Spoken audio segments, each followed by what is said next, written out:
that Zoe is going to be the rounded out comp for one chance as well, and they have a lot of poke to go in with a little bit of aggression on their side. So honestly, both comps are really not as surprising as the word, but I'm excited, I guess is the word I want to use. And like you said, this is like a very very spicy draft.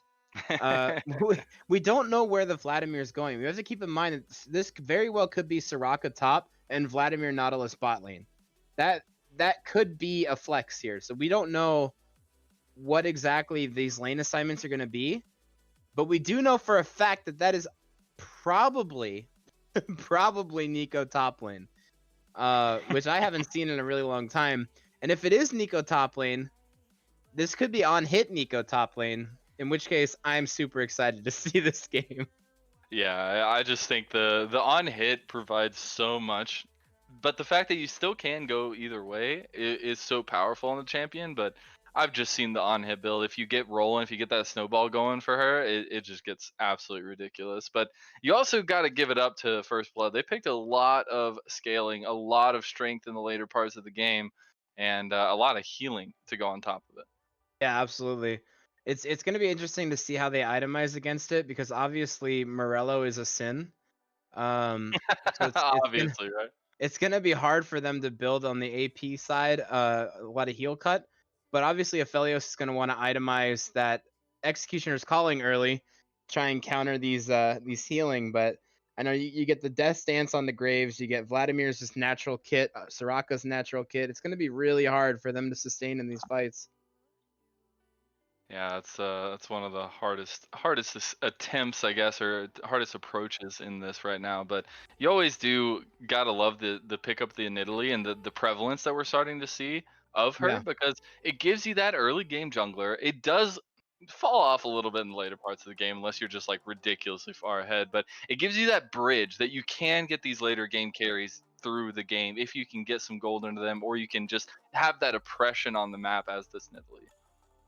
And I think Nidalee as a pick into Graves is really good as well, because Nidalee is able to kind of weave in and out of these skirmishes and just dish out ridiculous amounts of burst and damage, whereas Graves has to just kind of sit in the middle and take and tank and tank.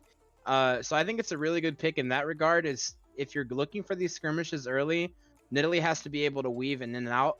It's going to be really interesting to see where this Graves goes, though, because you really don't have a lot of prio on that team.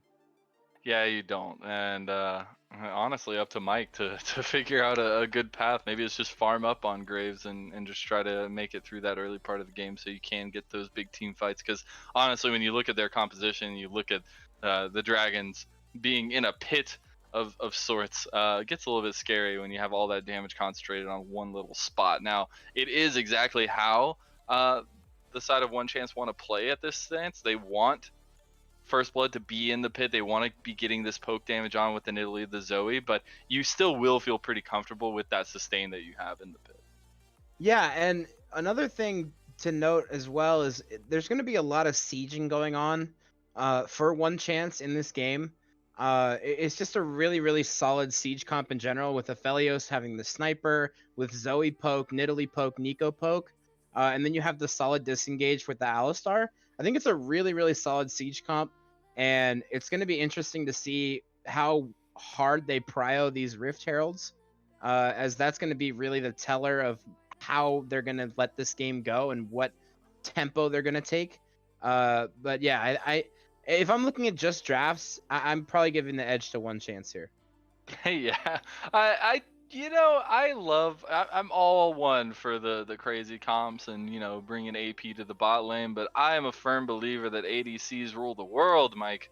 And I got to give it up to One Chance. They have the ADC in their composition. While on the other side, you have a Soraka Nautilus bot lane, which is a little bit weird to me. It could work. It could work. Sustain is the name of the game. You're getting a carry through Graves and Azir and Vladimir, but they've got to hold on tight down there because that Alistar Aphelios lane is not going to be fun. But on the other side of this break, we'll have this wonderful action for you in this Game 1 matchup. But we have a couple words from a sponsor with Sector 6 bringing you some wonderful information. We'll be right back. Started with a vision of quality, a vision of uniformity. We took the time to create something familiar yet refreshing, something with a bit of change. Designed to fit any brand's unique vision.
Hello and welcome back. We have made it on this long trek to Summoner's Rift to watch First Blood Paladins and One Chance do battle. I've got Mikey by my side for the constant action that we're going to see unfold before us. Are you ready? I've never been more ready in my life. Some interesting things to note, though. We have to take a look at these things, okay? We have no ignite on Graves, which is something that we've seen quite a bit in the past, where we have the ignite phase rush. It's just so much mobility, and with the Nimbus cloak, you're just able to kind of run at people the entire time, and it gives you a lot of skirmish pressure. Lethal tempo on Aphelios and Conqueror on this Nidalee. So maybe we'll see kind of True. an off-tank Nidalee. Yeah, they could. I don't know if I like that, but we could be seeing it. So we're getting some early action, though. They might have overextended a little bit here, as Pyro is going to need to jump across the wall. That's a lot of damage early on Nidalee. He's going to have to back. Flash forward. There's the ignite. There's the damage. Oh. The back. And first blood going to, it can only be Jared. Well, he went to Jared and got himself a little bit of gold. Really, really nice. Great play by Shinshin there to kind of catch him off guard and not let him get away. Nautilus is one of those champions, you know, he's just like, hey, I'm gonna auto attack you, root you forever. Can't Look move. at that happy face. You just saw it walking back to lane. happy He's all face. happy. He's just got those little squinting eyes. He's so proud of himself. We have a very one chance favored Twitch chat right now. It is very imbalanced. But you know, it is what it is. Or as they say, it is what it is. And it do be how it be sometimes, you know? I mean, you just gotta go with the flow. But now we gotta look at how this bot lane is gonna respond here, because you know you're giving over a kill already. The jungler's falling down here. You gotta step it up. You're the Aphelios. Yes, you aren't gonna scale to a later game, but you gotta take the aggression in the lane while you can. We're gonna see the little butt away from Monster Mash to get his teammate a little bit more safe. But Shinshin with the aggression early, I love it. Yeah, Shinshin's gonna be looking for plays like this for pretty much the entirety of this game. Even though he's down in summoners, he knows he has the safety of this Soraka behind him, and he's able to just kind of take these really aggressive trades and get the healing back from that Soraka W. So it's gonna be a very, very aggressive Nautilus in this bot lane, I think. And we are going to see just the AP variation of Nico, unfortunately. It's the Glacial Augment, so a little sad about that. I was hoping for the on-hit. I But, am you know. the disappoint. I am as well. It's okay though, it's okay. We have ADC Soraka to bring up the rear and spice. It's all good. Looks like Graves is going to be looking for something here. Yeah, they get a nice little engage on the Monster Mash, but there's a lot of CC coming down. Here's the slow from Mike. Does he have the damage though? That's a big cow. I don't know if they've got it. He's just walking forward. There's the root again. He can't pull it off. Now we've got Pyro here to try to do something. But it is just in Italy this early on. Nice little move forward from Monster Mash. Gets the big knockup, but it's not going to be enough to really pull anything off. They still want the damage, though. They're looking for this poke that we were detailing before, as they aren't going to be able to converge on the same target, but at least they get the damage. That Soraka healing is absolutely absurd. And there were two instances in which I thought they were going to grab a kill there, and Soraka was just able to completely deny it. So we're seeing that already. Just imagine what it's going to be like once the Soraka gets itemized, and once this Graves gets a little bit more sustain as well. That's just really rough already. Oh, that was real close. Talking about close there. Wave almost picked up a kill for himself on the top side with a nice pull just in time. He's going to get the Vladimir out. Yeah, I like to see the aggression this early from Shinshin, especially with this weaker lane, still being able to press a little bit onto the enemy. And Soraka's one of those champions, you know, XP is the most important kicker when you have Soraka 80 carry. It's not necessarily like, oh, I have to outfarm my opponent, but more so that you have to be in XP range for every single minion. Yep. Because the whole trick is to get your level 6 as fast as possible. That's very true, and it's still going to be a little bit. The mid laners are obviously going to be the first to achieve it, but the dragon coming up in about 5 seconds, it is going to be an ocean dragon for the first one. Maybe not the best news for the soul, but still something you can look to get early to get a little bit of extra regen. You already see a lot of ward coverage though, around the pit as well. We have to see what Mike elects to do here, because obviously you have a flashless enemy jungler for the next roughly minute or so. So if you go for an aggressive dragon play, obviously their bot's going to reset, but if you go for an early Drake, it might be beneficial, because obviously you have that flashless jungler on the enemy side and no heal, no flash on the other side for the enemy bot lane. So might be interesting. We might see some spice out of that. Man, I have to say, Wave has been doing so well on this top side against this Vladimir on this Nico pickup. They are starting up the Dragon as well, and not going to be contested this time around, so they're going to pick up the first one, and one chance go up in objectives. There's so much pressure with Aphelios and Alistar, just able to force the enemies out of lane and then just say, hey, Pyro, it's a free dragon, let's get it. Now Nautilus's sums are back up, so we'll see if they elect to go for an aggressive play with the Graves down bot. He is posturing for a gank. So we're looking bait top. out the aggression. Yeah, I was gonna say bait out the aggression on the bot side. Although Shin going in now after everything's said and done with, why not? I guess.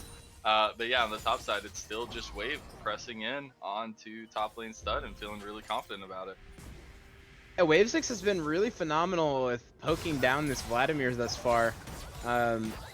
His Nico's looking really, really good. So we'll see if that scales into the later stages of the game as this Vladimir scales up. There's a bubble. Yeah, good amount of damage. A Yeah. cheeky little auto attack. Yeah, not even gonna do the pass. Be like, I'll get you with that one later. But yeah, the Nico is gonna be probably the X factor of this draft. If he's able to execute with big ultimates and great engages, they have a lot of follow-up.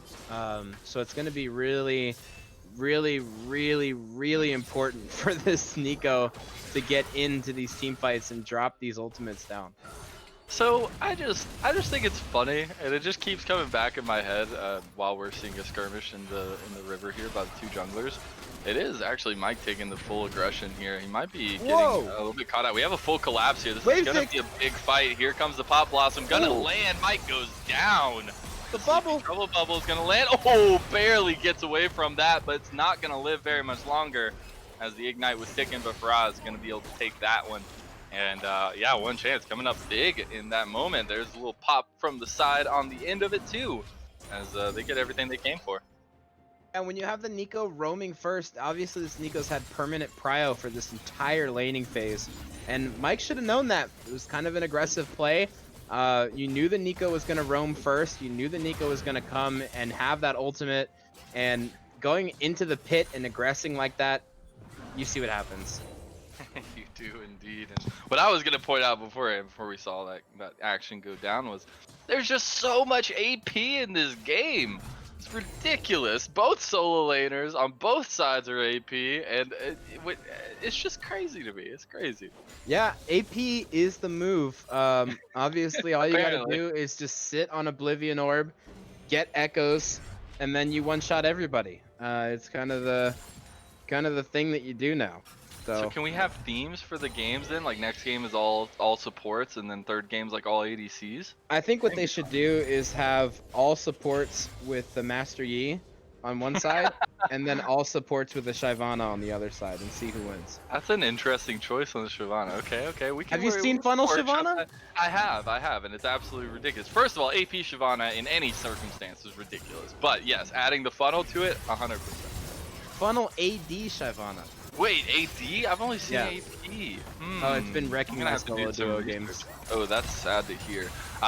But maybe we'll get that in here. We see the Pop Blossom on the top lane, not going to get anything, but does get the flash, as you had mentioned. Here in the mid lane, though, Faraz going to get hit by that Emperor's Divide. The depth charge coming out just to secure the kill. It can only be Jared picking up another one. It can only be Jared, the savior of First Blood Paladins. Is he going to be able to put the team on his back and carry this game? It's going to be between him and Mike, and once this Vladimir scales up, he'll finally be able to do something. But it's going to be so hard for him. He's in this oppressive lane. Wave6 just poking him and poking him and poking him. It's just so hard for him to do anything in this early game. It truly is, and you just got to find something. Luckily, we did mention the fact that they do have a strength throughout the game, and you're really looking to the late game for both of these teams, honestly. I love the pace so far in the game, though, and you gotta love the aggression from both teams, but honestly, we're probably gonna get to a point where we're farming out a little bit more, and we're just waiting for these dragons and waiting for that scaling, honestly. Yeah, and it's gonna be interesting to see who scales harder, right? Because you have Vladimir on one side, you have Aphelios on the other side, then you have Azir versus versus this Nico Zoe combo. It's gonna be like really insane when we get to this late game, because we're gonna really witness the 200 years of balancing experience that Riot Games has. Oh yeah, I mean, it's toted so much that it's got to be wonderful, right? And I'm sure we'll see it Yes, unfold right incredible. before our eyes. Second dragon of the game is going to be started up here by ONECHANCE. Looking to go 2-for-2 on those, and no contest coming out again, because they're going to get another free one. Yeah, I mean, when you look at the bot side, obviously with the Soraka AD carry, you're not going to be able to do much when you're going for dragon plays. You don't have the damage to do anything to the enemy team, especially when they have this Aphelios who's already sitting on this Executioners. He's already sitting on a BF sword. He's going to be dishing out a lot of damage at this stage of the game, and he's also sitting on about 500 gold. So Yeah. this Aphelios is going to be scaling harder and harder, and he's going to be scaling a lot faster than this Vladimir. Very true. They also have the Rift Herald, which is where my eye kind of went to at this moment, because it's going to be coming up pretty soon. So Pyro, it's going to need to be using it somewhere, hopefully effectively. And really kind of has a couple options here, hoping to see it used to at least secure the tower, maybe towards top side, but we're going to see a fight actually unfold here. Shinchin goes golden for so long. The depth charge going to come out there on OSHA, yep, and the healing is there. Soraka not even touched in the back line, going to be just fine to healing up her tank. Yeah, Shinchin, like I said, able to take these ridiculously aggressive trades and actually have zero repercussions for it, as Mike is looking for a play top.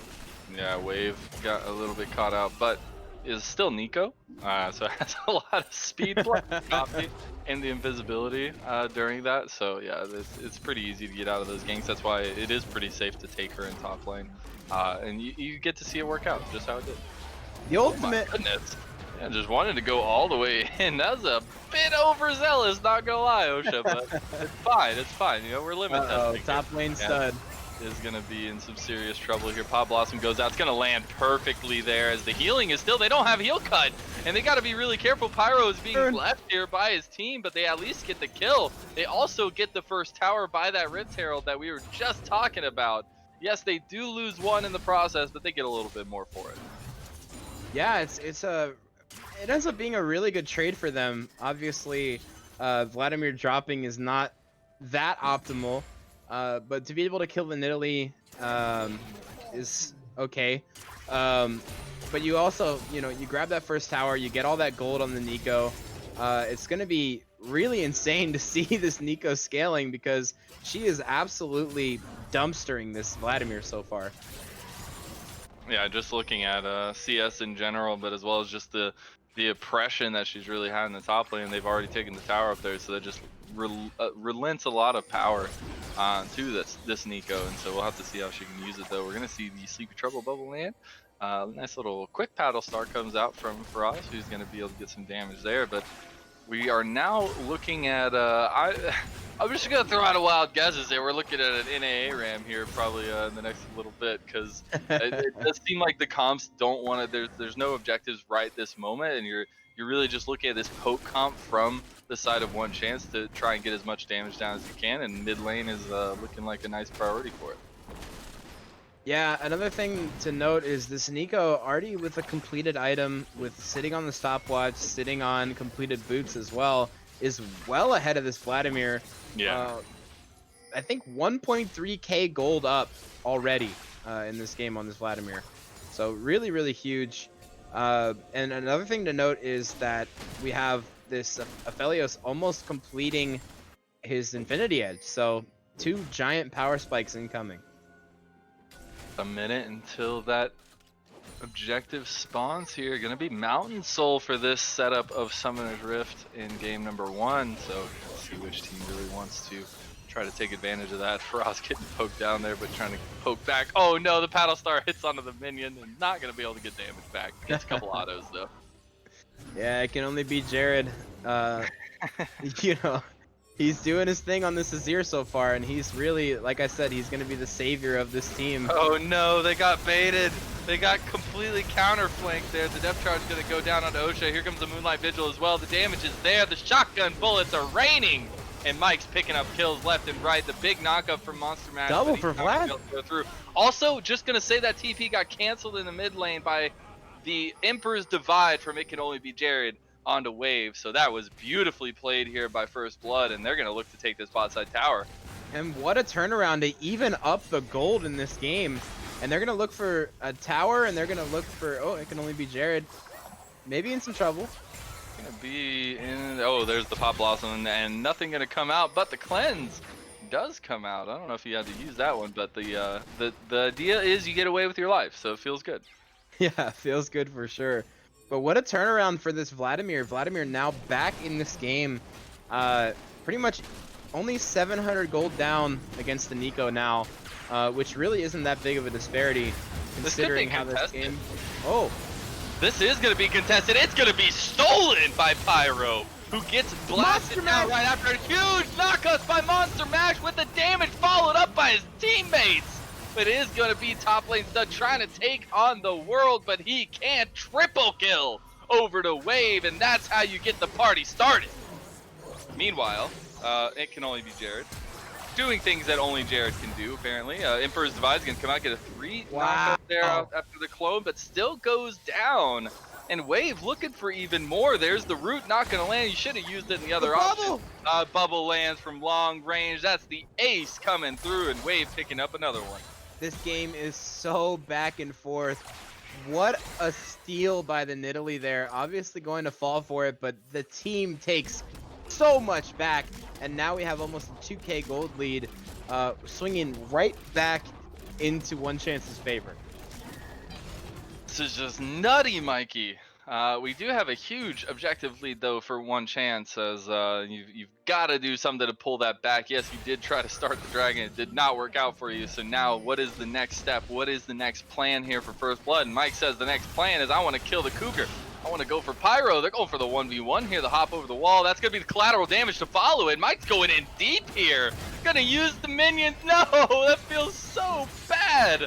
The shotgun shells can't weave behind the bodies of the Krugs. Here comes Although top Pyro lane. still wants more. Why do you go in like that?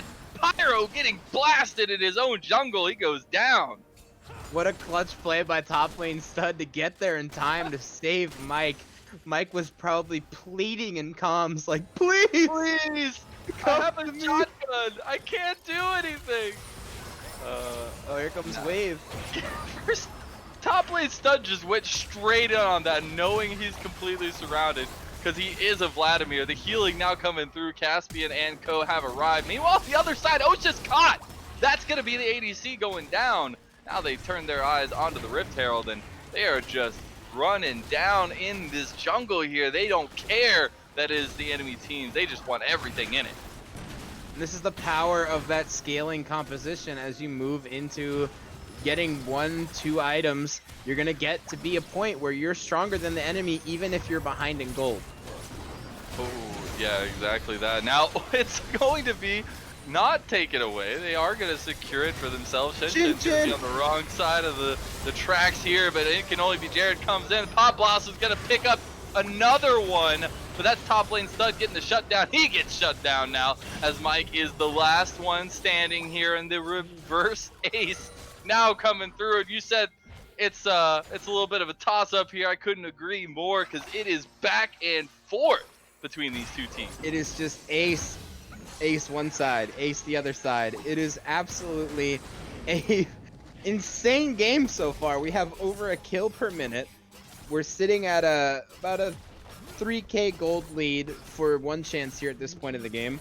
So this game still not out of reach for First Blood, though there have been a few significant misplays. Like I said, they do have that scaling composition. They do have the security of the Vladimir and the Azir. We're just going to see how this game plays out, because this Nico has been the MVP of this game thus far. It really has. It's been absolutely nuts just seeing what Wave can accomplish on it. But this team's not been doing too bad himself either. I do want to... I'm just getting visions of a conversation me and Cubby had last week, or earlier this week actually, about... Like I've gotten this vision stuck in my head of Summoner's Rift being a football field now, and that teams you know, they got 4 plays in them and they got to punt it away. And that's what we're seeing here. You know, you get your 4 plays, you get as far as you can, and then, you know, 4th down comes around, you got to punt the ball away. And it's just back That and forth sounds like that. a conversation you would have with Cubby. I would agree. You know, no big football fan. I see. I am a big football fan. Okay. I'm a huge fan of the Washington football team, actually. Yeah, they're wonderful, aren't they? I mean, it's Yeah. a great. It's just such a good branding and good branding name, right? I mean, Yeah, it's absolutely. Anyways, back into this game here. We do have a dragon coming up in about 30 seconds, and it's pretty much do or die time here for First Blood if they want to try and get into this objective game. Yeah, it's gonna be interesting to see what they elect to do if they even try to contest. I mean, you have to contest for soul, I right? feel like you have to. But we're gonna see what happens because this is going to be a fight for this dragon. And Caspian is up there on the top side of it. You do have another Rift Trail that was spawned in the top lane. Going to be able to push that down. Top lane stud also has TP, so we're looking for the flank. We're looking for the addition of the Vladimir into it. But it is the Poke comp right now who has the dragon started. And are on soul point. That spear is going to land on the Caspian, not going to be so helpful. Here comes the TP. Yeah, finally coming into the fight. This is going to be the big 5v5 we were looking for. Monster Mash gets a failed engage there. Is he going to continue to go in and pop awesome right into the middle of everybody, including the Moonlight Vigil on top of it, and the health bars from First Blood are just disintegrated. And that's going to be huge for the side of ONECHANCE, who take the fight and are looking to continue it. And they have their soul, they have everything they came for, including just about every member on the side of First Blood Paladins. Mike is the only one to survive. Insane engage by Wave 6 on this Nico. And we've been singing his praises this entire game, and he just proves us right even more with that insane Pop Blossom to start that fight off. Over the Emperor's Divide. Oh my goodness. That was absolutely nuts. Oh man. So this gold lead is now grown. It's Just about a little bit. 5k now. They have soul. We're 23 minutes into the game. There's been 29 kills. I still feel like this game could go either way. Oh you yeah, know? 100%. Just the way that this has played out so far, I don't want to say, oh man, it's definitely over at this point, like chat is saying. I'm calling you out, chat. I'm gonna tell you that right now. But So the thing I just have a vivid picture in my mind of First Blood all posted up together right now with their sunglasses on, just a hashtag we scaling, and that's all you need. Vladimir's typing in chat, I'm almost level 16. I'm almost there. I'm almost there. Hold on a little bit longer. We're gonna make it. You just gotta give. It's like riding the bus on that movie Speed. You know you're gonna make it. You've got Tom Cruise there with you, but Yeah. you just gotta keep holding on and hoping the bus doesn't explode. Who is First Blood's Tom Cruise though? Is it? It can only be Jared. I think it has to be Jared. I don't know though. It can only be Jared, right? I mean, it can only be Jared. he's got to be the Tom Cruise of this one. I definitely could see it. Can Tom Cruise pull it off is the name of the game at this point, though. I just need to make sure we get him a name change and send him over that so he can get that going. Anyways, the game right now, as you were saying, there's a big gold lead in this side of ONECHANCE, but the fact is, you do have a Seer, you do have this Vladimir, you have the Graves, you have all this scaling potential. It's just the fights haven't been going in your favor all the way. It's been a little bit back and forth, but especially around the objectives, that's where things have been kind of breaking down. And as an objective-based team, I feel like you do need to have a little bit more security around that. So I hope that they don't continue to try to take these 50-50s and hope they just try and secure the objectives completely here on out. Because it's Elder and Baron that you got left on the table, and those are two very scary objectives. You have to think the only tools that they really have to find picks are with this Nautilus. As they look for this. Speaking of picks, the Moonlight Vigil goes out. The damage is there on Shinshin, but he's still tanky in the backline. Monster Mash goes in on the back. The Wish comes down. The Emperor is going to divide, but it's not going to do too much. They did block the Pop Blossom, but he still gets Shinshin killed. And now they've got to retreat here. Vladimir is nowhere to be seen, nowhere to be found. They do have the angle to get back, so it does actually look like ONECHANCE just want to go for the Baron. They're going to force it. Yeah, and there's not a lot that First Blood can do really about this. they're gonna get poked out if they try to walk up. Guys, Oh they've got to my- stop just getting the poke on him. Caspian's going to die here. Yep, that's it. Faraz picking that one up. Mike's going on the backside. He's just going to be dragged out and dead.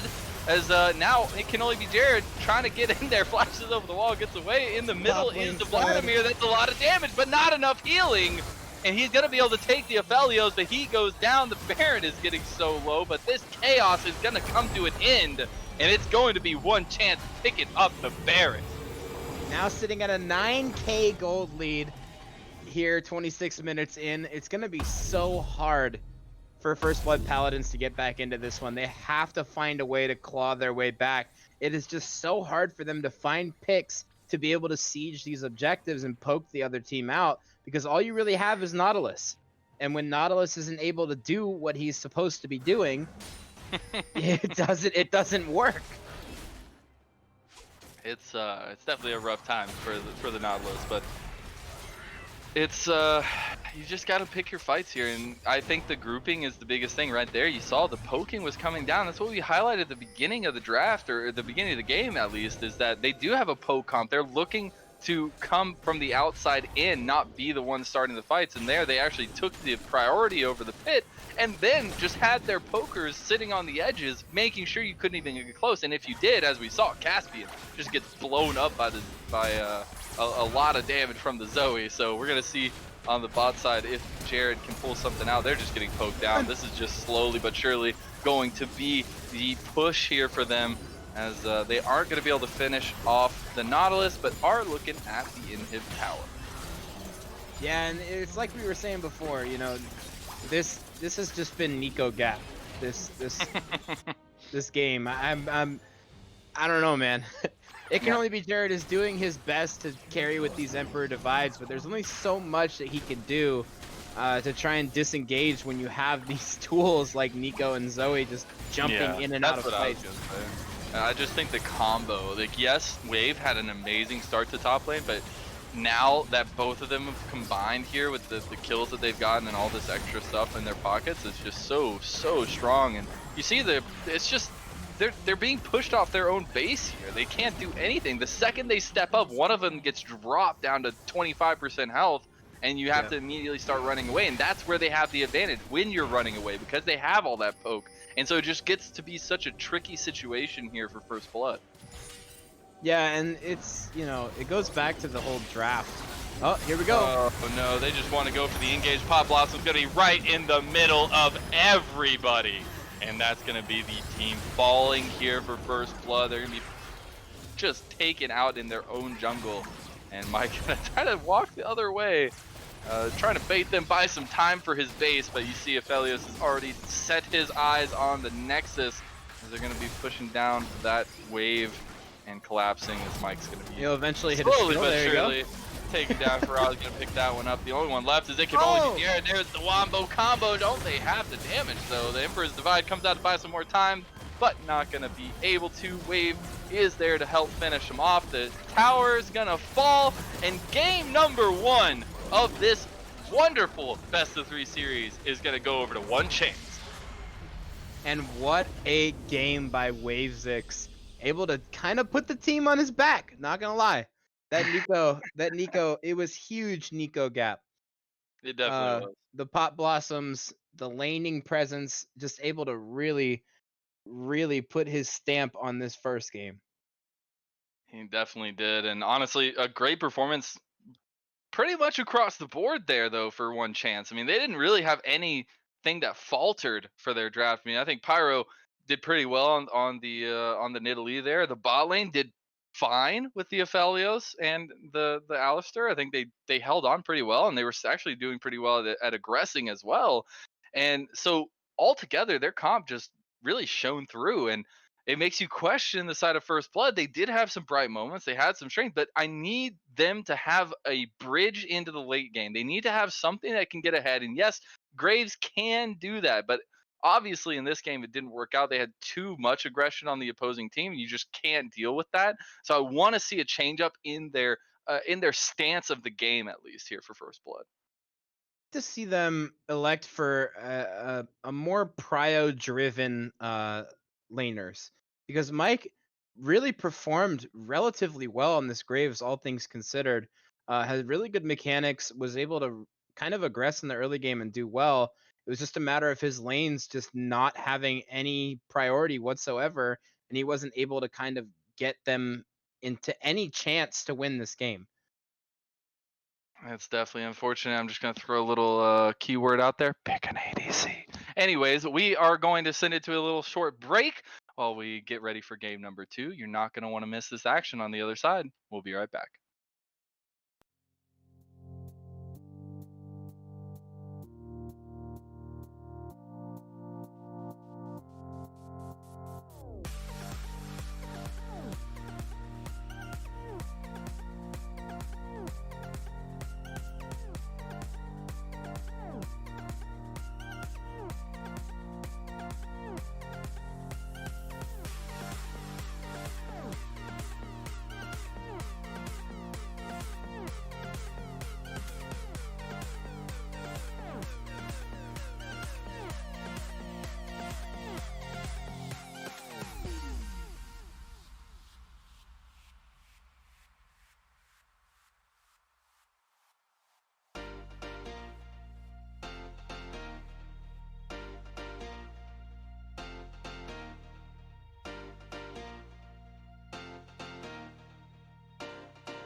Welcome back, ladies and gentlemen. We have arrived for game number 2 of this Upsurge Contenders League Upper Round 2 matchup between One Chance and First Blood Paladins. Mikey, go ahead and break down that first game for us. Well, that first game, like we said, was kind of a wave zix gap. We locked in the Nico, able to get these insane engages, coupled with Monster Mash 69, and the two of them together in tandem, able to just absolutely annihilate the enemy team in every team fight. But a lot of the problem that we had with the first game was First Blood not able to do much with picking people off before these objectives. So we'll see what they do with the draft here. True that. We are getting into the picks and bans. First wave of bans are already gone through because both these teams are just so ready to get into the action here, no doubt. As we do have a swap up of sides. We have One Chance on the blue side who ban away the Thresh, Shyvana, and Olaf. And First Blood take away the Talia, Ezreal, and that sweet Aphelios that was picked up in game number 1. They have gotten their first pick of the draft locked in here for One Chance. It's going to be that Karma. And Karma nowadays is a triple flex. So So flex. it's super good to lock that in as a first pick. That can go top lane, that can go mid lane, that can go support, and even sometimes can go as an AD carry coupled with a Senna. So we'll see what they elect to do with that Karma as Graves and Ashe are picked up on the other side. I do like the response in the Graves and Ashe. I'm not gonna lie, Mike's Graves was a little bit over eager in game number 1. Maybe he cleans that up with a little bit better synergy with the team for game number 2. We'll have to see how that goes down. But at least they've made a step in the right direction. They've drafted themselves an ADC this time around. Yeah, and they draft an AD carry with pick potential, Yeah. which is a huge improvement. Now you have more than one pick tool potentially. Jin locked in. My boy! Get to see the Jin locked in for One Chance. Can they flex with it today? As they've got the Karma with it. Could be potentially support or could go to other lanes as we've already mentioned. But that Jin lock in is going to be a fun one for sure. Yeah, Jin is one of those champions where you don't see it a lot in competitive play because it's so punishable. But if you have an AD carry that's super comfortable on it like Oshawott is, it can be a huge threat. It can, and another little spicy pick. I guess not spicy, whatever. It's like a little bit more than mild spice coming in is going to be the Kayn pickup for One Chance, changing up their draft a lot of it this time. And Kayn is another one of those picks you don't see a lot in competitive because, like I said, just like the Jin, it's super easily punished. So it's really weird that we're seeing both of these picks in one draft. But obviously, One Chance knows something that I don't. So that's probably why this is happening. Maybe they just want to bring us to game 3. You know, it could be that. You know, UPL or UCL. Sorry, it's gonna be a great time. So Galio was actually the pickup here for First Blood on the last part of the first phase, and I personally love that pick. I think it's so strong just for the synergy it automatically builds with your composition with your team. I'm still worried what they're going to pick up with it. Obviously, you need to back it up with a little bit of something. But I'd expect we'll them to blind top lane here and threaten that Galio to be a flex down to support. I think that would be a good choice as well. Now, we did get to see the last bans come through. It was the Vladimir Darius on the blue side. The Nico again not going to be coming through. And the Maokai banned away. Lulu is actually the pick here for First Blood. So I think we get a little bit more of a idea where this Galio is going to be going. Yeah, it looks like that Galio is going to be mid unless the Graves Lulu thing is happening. Super flex? And then the Lulu's going mid and we just get another curveball. That could be a thing that's happening as well. But let's see what they lock in here. They got Ornn picked up on the enemy team. That's a huge pick here. So it's more than likely going to be, I mean, Karma obviously can go mid, but I think they're going to use this last pick for mid, and it's going to be the Jin Karma bot lane. Which is huge and very oppressive with all the poke that they're able to do. And they have great setup for this Kayn as well with a double root with Karma and Jin W. So we'll see what they do. They really do. And they've got the engage range with the Ornn too in the later parts of the game. They go with the Rumble. So it's going to be Jin Karma bot lane with a Rumble mid, Ornn top with Kayn in the jungle. So that team comp is terrifying. It really is, though. That team comp is terrifying. Ooh, Camille, please lock that in. So I I'm a little bit torn by this Camille if it goes through for First Blood. Not gonna lie. Uh, I love Camille. I think she's a huge pop-off champion. The side lane pressure is so you just can't deal with it in the later parts of the game if she has some gold under her belt.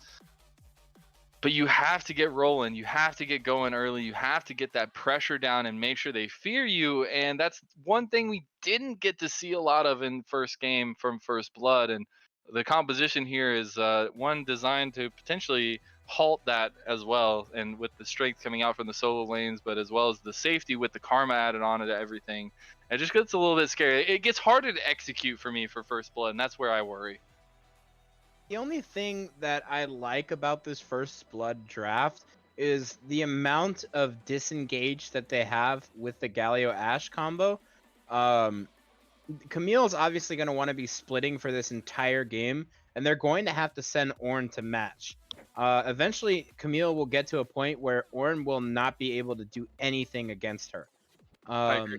When that stage of the game happens, they have to send more than one up top, and then when you have Ash Galio, Ash can ult whoever, and Graves can just run at them, and Galio ults the Graves. It's not the greatest combo in the world, but it's certainly effective. Yeah, and if you do get this Camille ahead, I mean, that opens up so much for the composition across the board, and you can do a lot with it. And so I'm really hoping that top lane stud is able to pull this performance off on this Camille, because we've seen so many times before where it just ends games because you can't respond to it. You have to be Yep. pulled and pushed across the map as well. So Yeah. hoping for a little bit of a little bit more of a performance from top lane stud from that Vladimir play. Although I do think he was one of the better shining lights for that game one composition. It's just a little bit of a different ball game with the Camille. Yeah, I think this is the redemption arc for top lane stud. They want to put him on a carry. They obviously put him on a carry game one, but not a carry that can do much in the early game. Camille, on the other hand, able to join up in these engages with the Graves, skirmish it out with this Kayn. They win every 2v2 on the top side of the map with Camille Graves. So it's going to be really interesting to see where this Graves is going to path, because I expect him to play very, very hard toward top side. Yeah, which means that we're gonna see an Ash Galio lane or Ash Lulu lane on the bot side that's gonna be a little bit left out. And against the Jen and Karma, that is going to be a bit scary to deal with. But if they can still play a little bit safer and still have that poke damage from the Ashe, they can play it pretty well as well. And after that, you start looking at the objectives, and that gets a little bit more intricate when you start thinking about the way that they want to play the big fights and things like that. But I think as a whole, I like First Blood's composition for this game. I think it gives them a lot more agency in the game, a lot more than they did in game number one, where they just went with like hard scaling, hard regen, and hard healing, and it just kind of didn't work out for them. Yeah, and that's kind of the point that I was making earlier is, when you completely change up a comp like this, but keep the core where you have this Graves, you want to play around what Mike is able to do on Graves, and obviously he's an aggressive jungler. We know Yeah. that because he plays things like Shyvana and plays Olaf, and he invades all the time. We've seen it in the past, we see it now, even in these games. Graves is going to be in the enemy jungle, and when you have Camille and Galio able to rotate on these Graves invades, it's going to be really hard for Kayn to do much. And yeah, the Kayn can get put so far behind. You do have some strength in that aspect, though, when you think about like getting to that mid-game bridge and that mid-game gap. But if you aren't getting the essence that you need early on, and you aren't transforming by that like 15 to 18 minute mark, I mean, that's starting to feel real bad at the 18-minute mark. But then the thing is you get put behind on Kayn, it just never feels like you can really catch up. Like you're always just looking to reactively play to something. So I really hope for Pyro he can get something going early, and you can get that transformation, get that extra effectiveness as early as you can, because he's gonna need it against this composition. Yeah, it's one of those things, you pick the Kayn because you want to have that late game agency in the jungle. You want to be able to get these engages off with the Ornn. You want to have that sustain in fights with the red Kayn. So when you have a composition like Camille Graves on the opposite side, your whole objective is to shut Kayn down. That's all you're trying to do. And I think, and I don't know, but I think they may be successful. They may be. Well, folks, we're gonna be sending to his little small spectator delay here. But first, you know what would help with the outplays here in the top lane, especially look at that Camille, is if you had some new peripherals. And I know one place you can get some, because if you're looking to take your game to the next level, it all starts with those peripherals. From keyboards to keycaps, mice, and more, our friends at Kono have you covered. Kono works with the world's best designers, inventors, and makers to bring you some of the best gaming peripherals ever. And Kono have been huge supporters of us here at Upsurge all the way through. They've made generous contributions to our prize pools, and it's wonderful to have them as an inclusion in that. If you do need to find a new keyboard, you can check out the Hexgears X1 RGB low profile Bluetooth mechanical keyboard, and you can use the discount code UpsurgeGG for 7% off your first order. If you do want some more information on all that and all they have to offer, you will just head over to kono.store to check out all those wonderful offers. That is KONO.store. Kono, discover amazing products. We'll be right back.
Welcome back, ladies and gentlemen. We have hit Summoner's Rift for the second time of the day for this wonderful upper round 2 matchup between ONECHANCE and First Blood Paladins of the Upsurge Contenders League.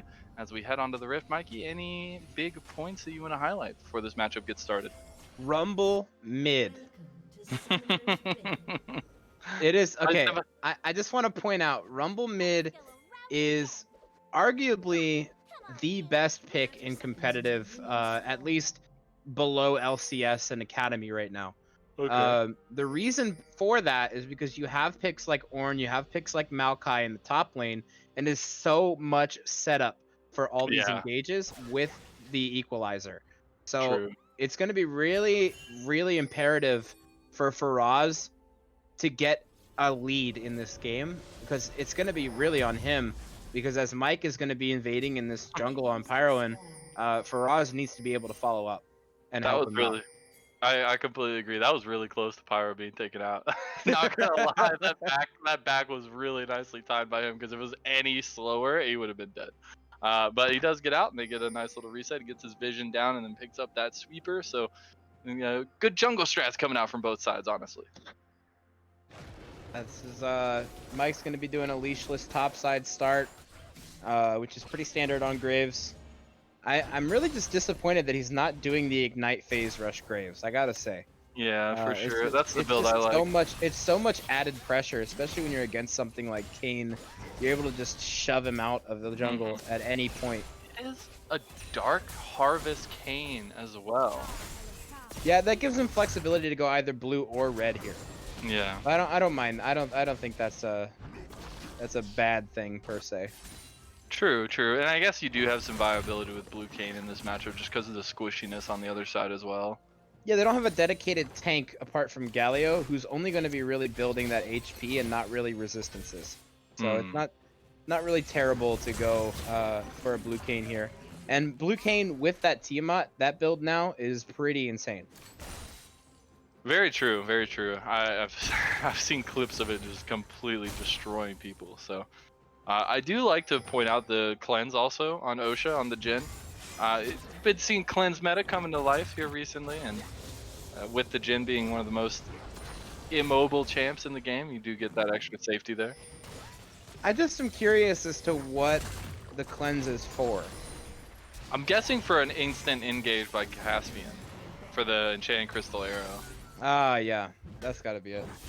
Something to that sort, just being able to make sure you can respond to that and not just get caught by it. Because as Jhin, it's so hard once you get hit and like with a stun like that. Once they've caught up to you, you just can't really get away. No, that's a good point. We're gonna. I almost forgot that Ashold existed. To be honest with you. That wonderful crystal arrow, the beauty. That's definitely a caster's keck W if I've ever seen one.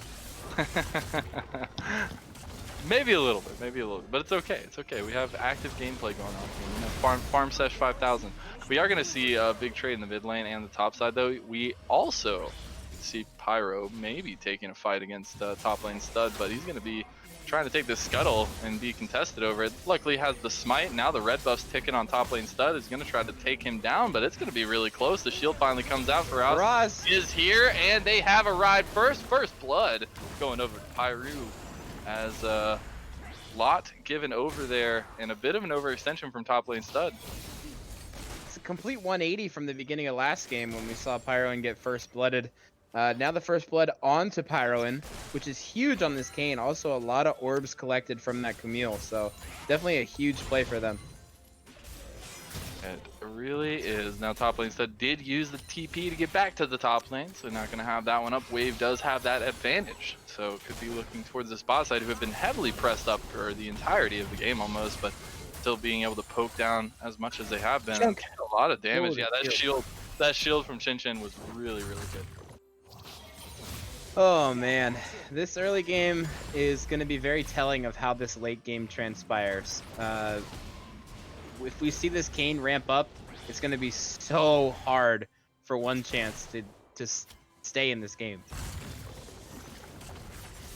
Indeed it is. You do still have some really, really strong aspects for both teams though, and we're still very early. Only one kill going over, so not as bloody, I feel like, as so far.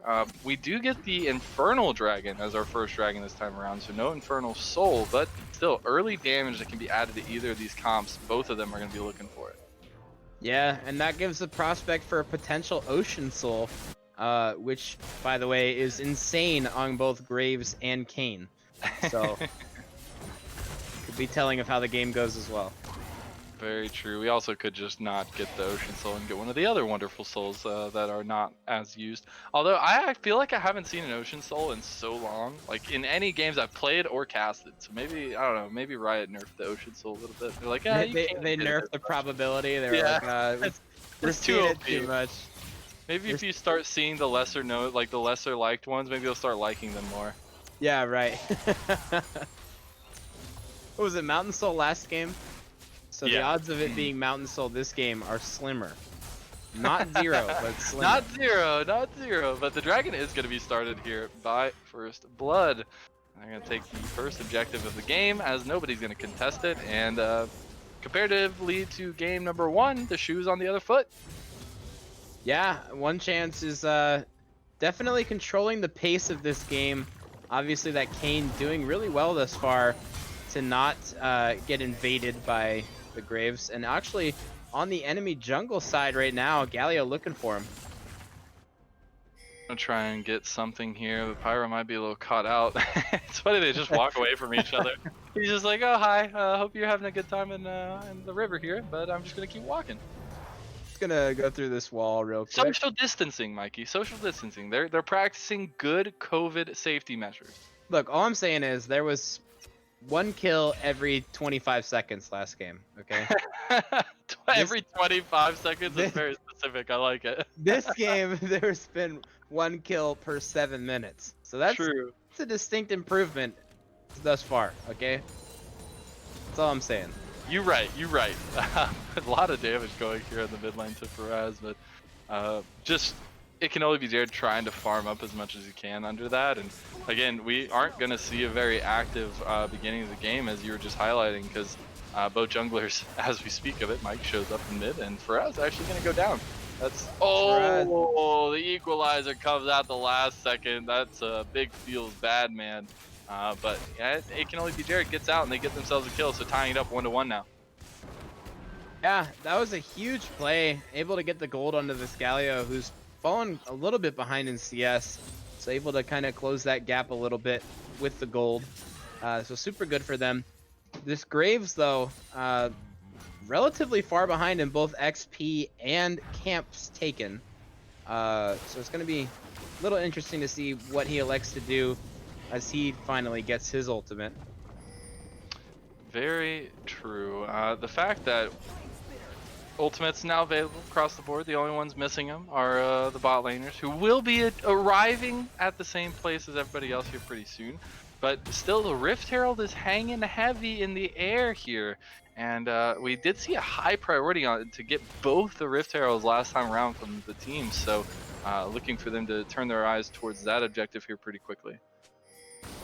Yeah, we're going to see what goes on once Faraz gets his ultimate back up and whether they're going to elect to go for this Rift Herald. But it looks like they're rotating for it now.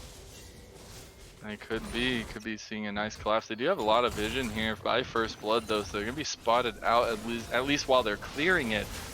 And so Mike coming up on the other side is going to be clearing some wards, but could be looking to contest this. So they weren't very aggressive on the contest last game, and it doesn't look like they're going to be able to this time either. Just clearing out some more vision as Rift Herald is picked up by ONECHANCE.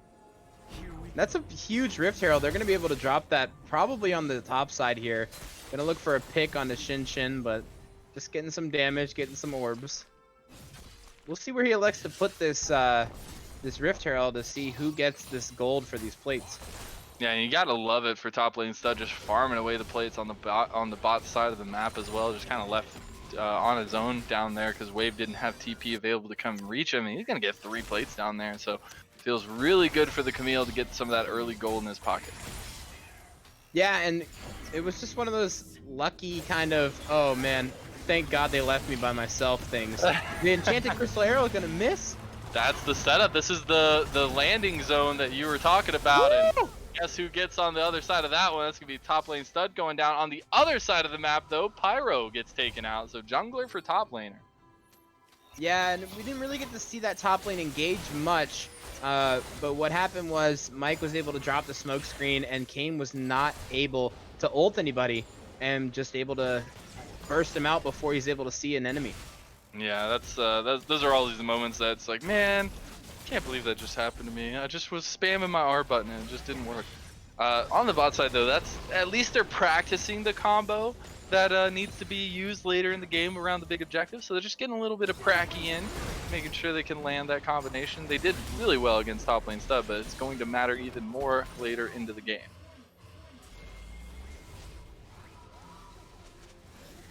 I don't know if you're there anymore, Mikey, but we will continue. Sorry. I'm trying to see if we can get this overlay fixed. It's it looks like we have the wrong sides for each team and the wrong scores. I see. Well, I'm sure we will get that fixed here pretty quickly for y'all. Apologize for that. As the odds are so ever in our favor that we aren't going to get another Mountain Soul, as the second dragon of the game is Mountain Dragon. Already started up by First Blood, looking to go 2 for 2 for the Dragons. Can they get in here? Ooh, that was so close. It was super, super close, Mike. Waves they maybe are caught gonna be out. able to go down onto Waves. He's gonna get the engage here. Doesn't get the knockups. Here comes the taunt. The TP coming in. Here's the Camille on the backside of the fight. Can they do what they want to do? There's the big knockup there. He's on the backside. He's 1v3. Top lane Stud is. But Pyro is gonna be taken out of the backside of the fight. Top lane Stud is the next one to go down. And we have a 4v3 here in favor of One Chance. They're gonna flash forward. Mike's going for the kills. Actually, First Blood here is going to be taking kills left and right. It can only be Jared picking up one. They're gonna come forward, try to get Monster Mash, try to get Osha. Shin coming around the side. Is it gonna be able to Shin! Oh, good call! The support wins and takes down the ADC. The last member will fall, and that is a huge pickup for First Blood.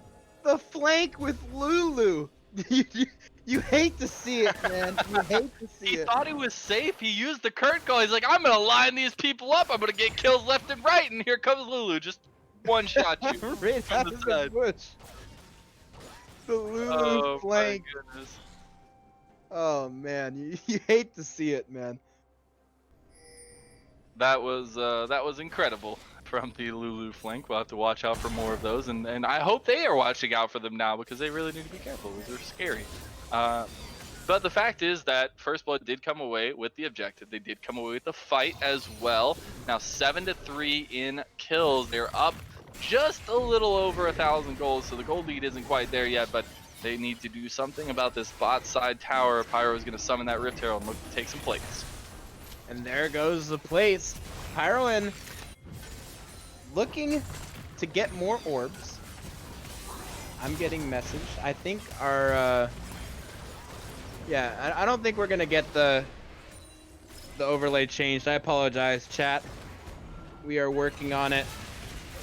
Ooh, there's a nice slow from Pyro. The not gonna land is all the damage from Faraz. Now, are they gonna be able to pull this off? This could be really close. Nice, Pyro, and trying to pick it up. He does. Shutdown actually going over as well. So that's 600 gold into the Kane's pocket. That's super Pyro, good. you're staying too long. You're staying too long. The Hextech Ultimatum comes out. You can't get through the wall, buddy. He's keeping you there. And top lane Sud takes advantage of the overextension and comes down and punishes. Yeah, it's pretty unlucky for Pyro in there. Little overzealous, little greedy, and he gets punished for it.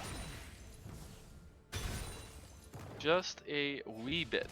But with the fact that they are getting a little bit of gold back in their pockets, they've actually, just with that 600 gold that was given over to Pyroan, they pretty much evened up the gold. Like, it's just so topsy-turvy. Now, the objectives have been completely in favor of First Blood, besides that Rift Herald going over. Can they continue that spree, though, as we have the Ocean Soul on the Rift here, Mikey? And that third dragon is going to be oh so important in about 1 minute and 45 seconds, Mike. Be catching Monster Mash here. Needs to be really careful because it is a 2v3 here. Here comes the heroic entrance though, but it can only be Jared just showing up for some moral support. Yeah, it can only be Jared said, "Hey, leave him alone, man." And Don't they touch did. it.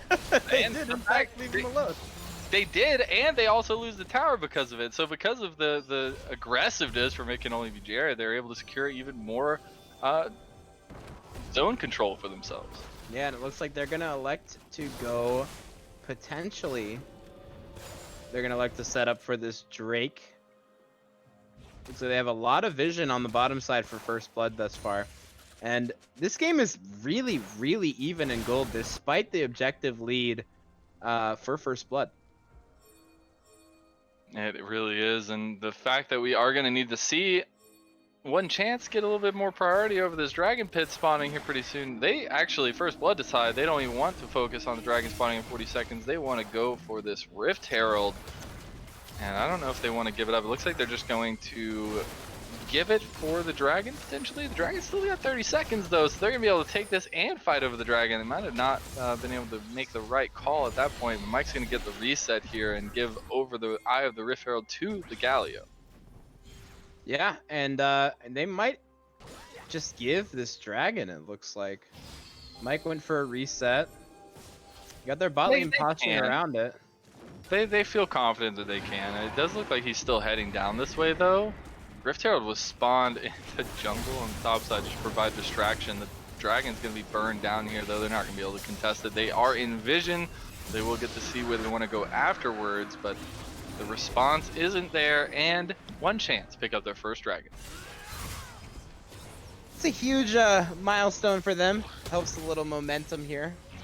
So that's nice for them. Rift Herald dropping top lane. Gonna get a little more gold in their pockets if they pick that tower up. Looks like they will. Yeah, back to about 1,000. Rift Herald's still pushing, though, so at least Ornn is going to be there to respond to that one. And the only tower that lives on the outer tier here for One Chance is the middle one. Yep, and we're looking at a 500 gold lead for First Blood, which is really not a lot. This game is still very, very much up for grabs for any team at this point. That Camille now having a shutdown, going to elect to go for Death's Dance for the second item. So they'll have double Death's Dance both in jungle and top lane on that side. And that is a scary proposition, as well as the ADCs are going to be coming online pretty quickly with that second item spike. You are going to see an increase in that damage coming through from the Jhin and the Ashe, but you got to get to that point, and we are going to just have a farm fest at the moment here, because Vision, if you look, the fact that One Chance has 4 control wards around the Baron or the Dragon Pit here is nutty. I love it, because that means they're ready to control it all, but now they're gonna slowly potentially lose it if they aren't able to respond here with Faraz. But it's been just such an even game that, and neither team is trying to overextend. We haven't seen really big contests over the objectives yet, because both teams are fine with just giving up some of these, but it's going to start coming down to you can't give them up anymore. You have to fight over them, and that's where the real grit's going to come through for both of these teams. This is feeling so much more like a playoff game than the first game. Just got to get the nerves out in game 1.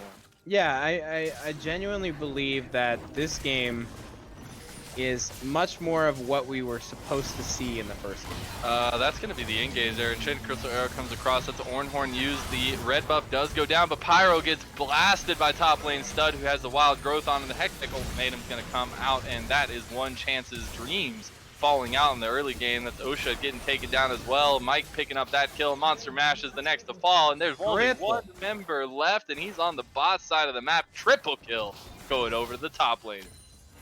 Yeah, and the redemption arc is very much alive for top lane Stud in this game. After getting Waves gapped in the first game, it's looking like top lane Stud gap here in game 2. It definitely is. Camille having a great showing so far, 5-3, and still just having that sideline pressure is so important. But meanwhile, the rest of the team's picking up some serious slack here. Although the KDAs aren't the highest, they're still really doing well in the movements, in the decisions around the map, and the just playing together, and the communication seems like it's on point for this game. And this is like we were saying before, this is the draft that you want to see when you're picking Graves first, right? You want to see these picks that have actual lane priority so that Graves can go for aggressive plays. And we've seen it in this game. Graves has been incredibly aggressive, and almost every single play that he's gone for has paid off. He's got 0 deaths. He's sitting at 8 kill participation out of 12. He's playing out of his mind. Mike is doing incredible on this Graves thus far.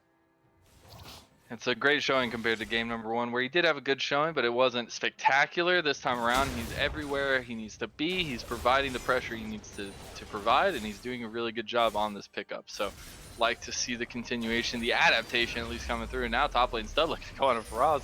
Does have the Hextech ultimatum down, just gonna get the slow there. The Ignite already comes out though. The turnaround from Faraz was ready to come through, but not gonna commit to it. Yeah, I think the Ignite there was half Nimbus Cloak, half I'm gonna turn around on you. But yeah, and the fact that we do have about a 2k gold lead here for the side of First Blood. They are feeling good, they are feeling confident, but need to still shore up some of the extra endings of these, especially around the objective parts. This next one could put them on Soul Point, which would feel really, really good, and it's going to be spawning in about 20 seconds. Yeah, and another thing to note is obviously you have a 2k gold lead, but once that Enchanted Crystal Arrow comes out, and that's just going to be top lane Stud going unstoppable off of the feast that is Monster Mash. And looks like this dragon's just gonna go over. I gotta bite my tongue there. I was just about to say, you know, once Ornn gets level 14, this gold lead dwindles quite a bit. You get the Ornn items. Oh, do, but Pyro. Pyro. Oh, Maybe the blue cane wasn't the best pickup this time around, because you just have been getting blasted, my dude. And Mike's gonna be able to secure that dragon. That puts them on soul point in first blood. Looking real nice in this game number 2. they're electing to potentially go for Baron here. Could be the pickup here. They might be in a little bit too overeager, but they do start it up. You have Rumble right there. The equalizer's available. Monster Mash getting caught here by top lane Stud, and this is the power that the Camille provides. The hook shot coming over the wall. My goodness, OSHA just gets obliterated. Now looking for more. Here's the rogue entrance. They're taking it. It doesn't even matter. One by one, they're falling. And that's going to be another pickup, another kill going over. Top lane Stud now might be in some trouble. Here comes the knockups. Here comes Pyro. Is he going to survive? That's going to be one going over. Shut down onto the Kane. They follow this up though. Shin coming around the flank. The flank from the Lulu's here again. And the Lulu flank number 2. He's going to be able to pick up the kill. That's Mike going on a rampage. And this is all First Blood's game. Yeah, First Blood is looking like the team to beat. Finally, they are looking very, very clean. It looks like their comms have cleaned up. Their draft is cleaned up. And this Graves is just out of his mind. This Camille top lane Stud is top lane Gap this game. I just can't help but think that if this was a red Kane, the game would be in a different situation. Well, you have to think also if it was a blue Kane that had itemized the optimal build. Well, you know, there's always that too. It could potentially be different as well, but the build we're looking at right now is not the optimal build. I just think the red Kane provides you with so much, especially when you're trying to survive, for the fact that you do have the damage from Rumble, but as well as the fact that you have a Karma and a Jhin.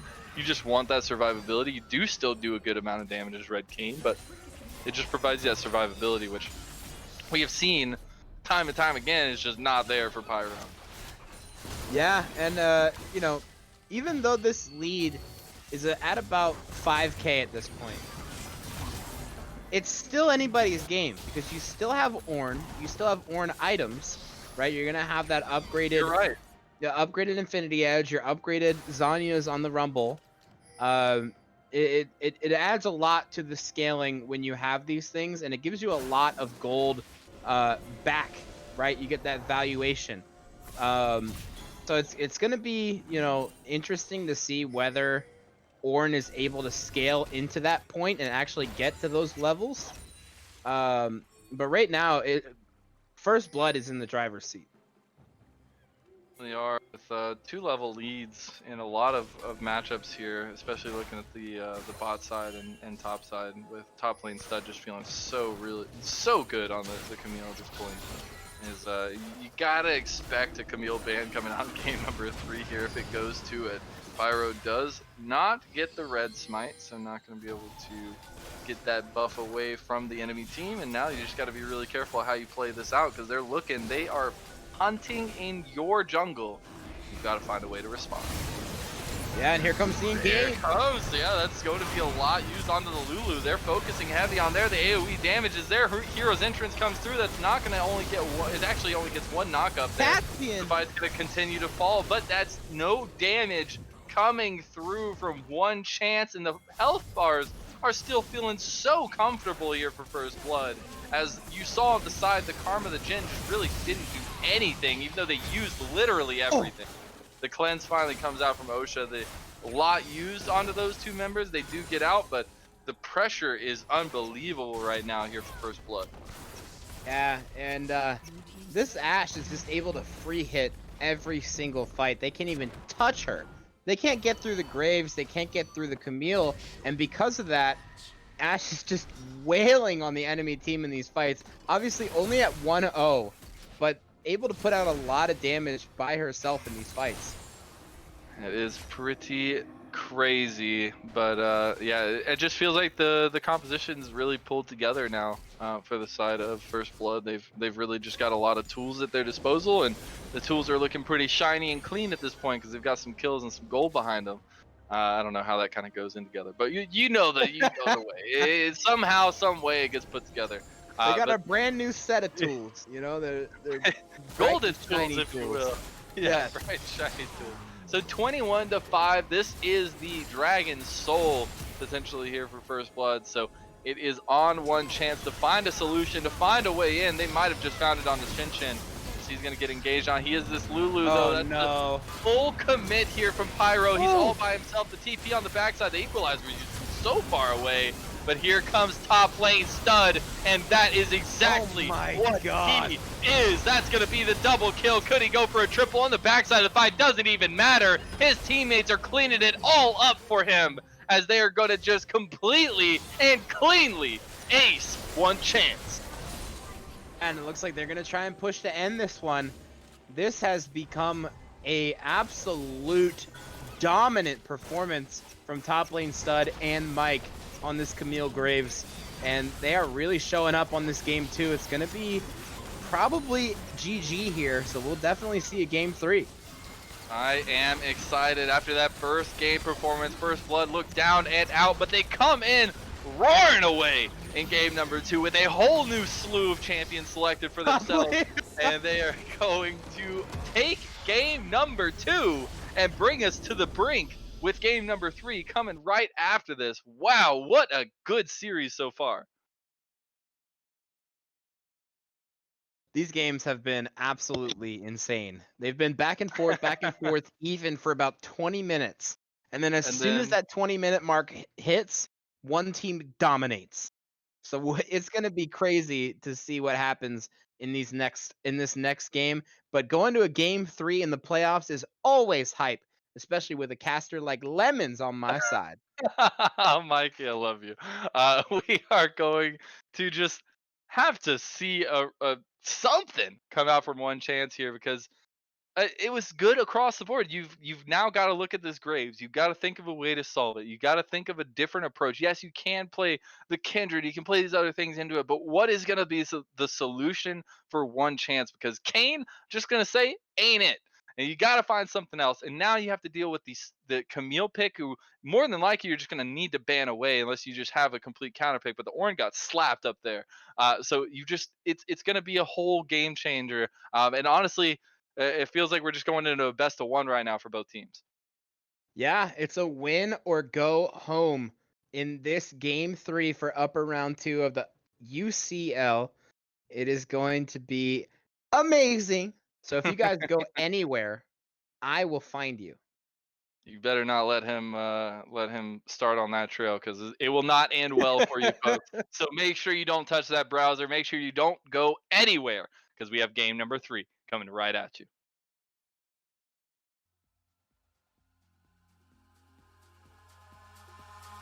Eyes in the sky, gazing far into the night. I raise my hand to the fire, but it's no use, 'cause you can't stop it from shining through.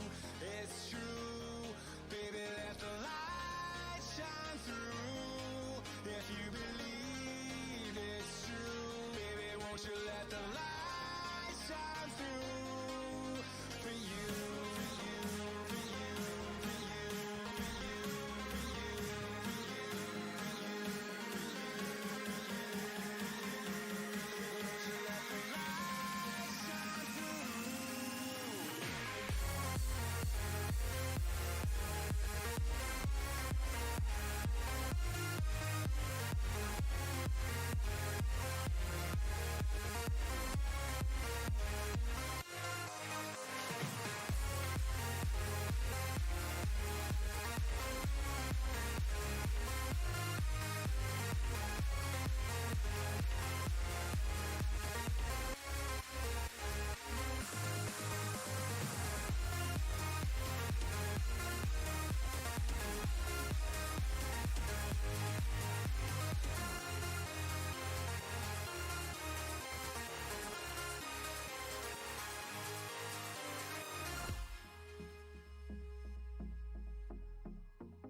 gazing far into the night. I raise my hand to the fire, but it's no use, 'cause you can't stop it from shining through. It's true, baby, let the light shine through. If you believe it's true, baby, won't you let the light shine through for you, for you, for you, for you, for you, for you,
We are back, ladies and gentlemen. We are already getting into the action here in picks and bans as both teams want to hit the rift as soon as they can to get this game 3 started. We do have First Blood on the blue side, One Chance on the red side. We have Talia, Aphelios, Ezreal taking off for First Blood, Shyvana, Thresh, and Graves taking off for One Chance.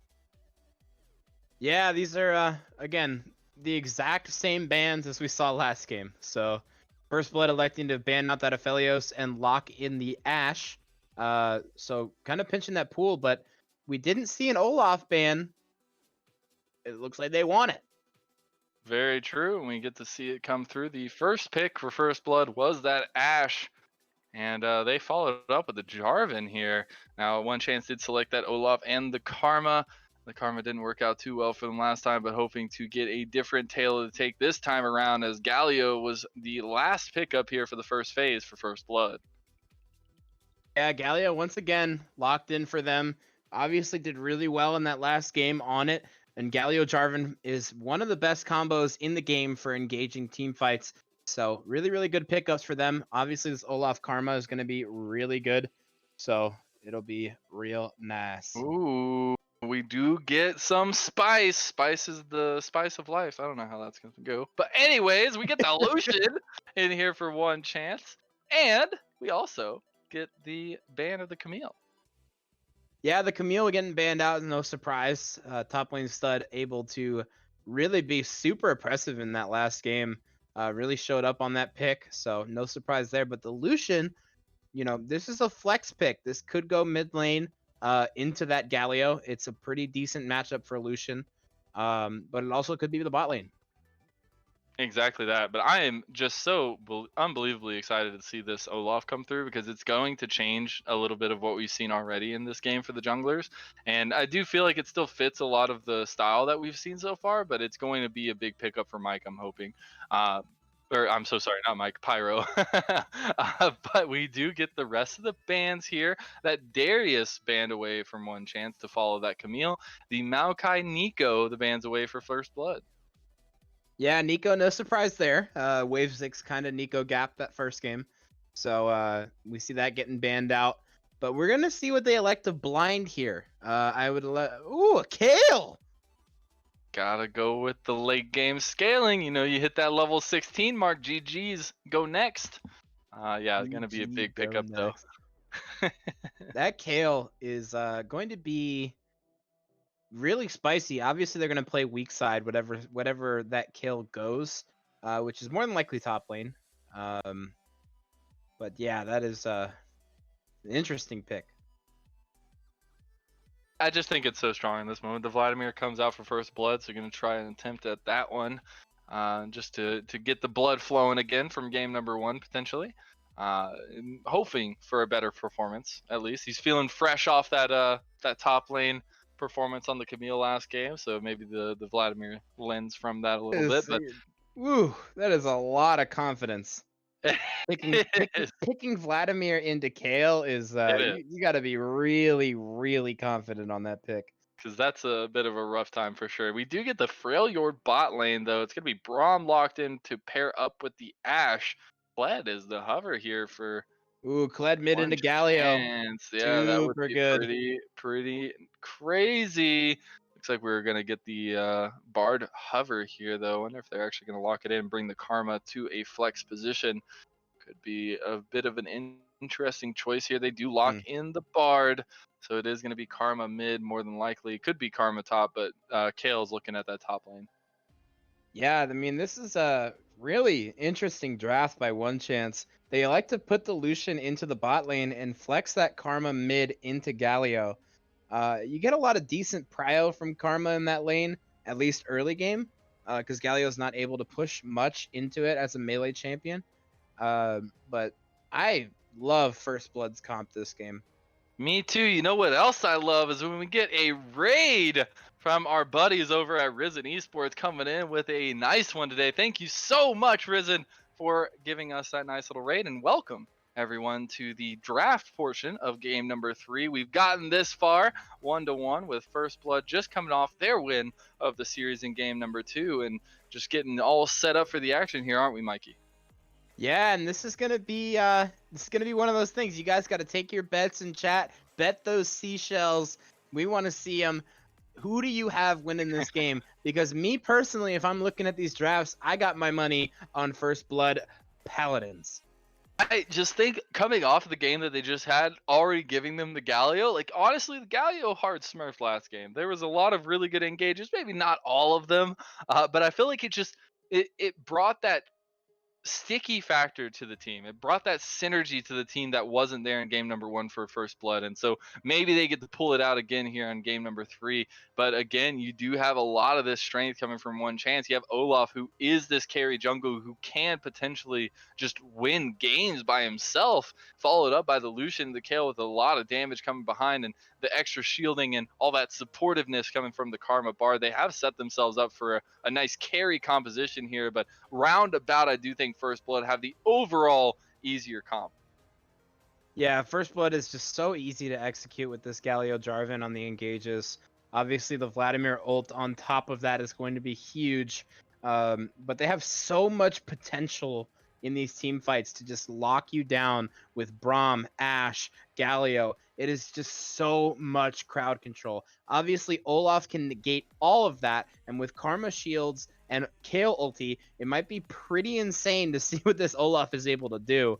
But we're going to see what happens. I have my bet placed.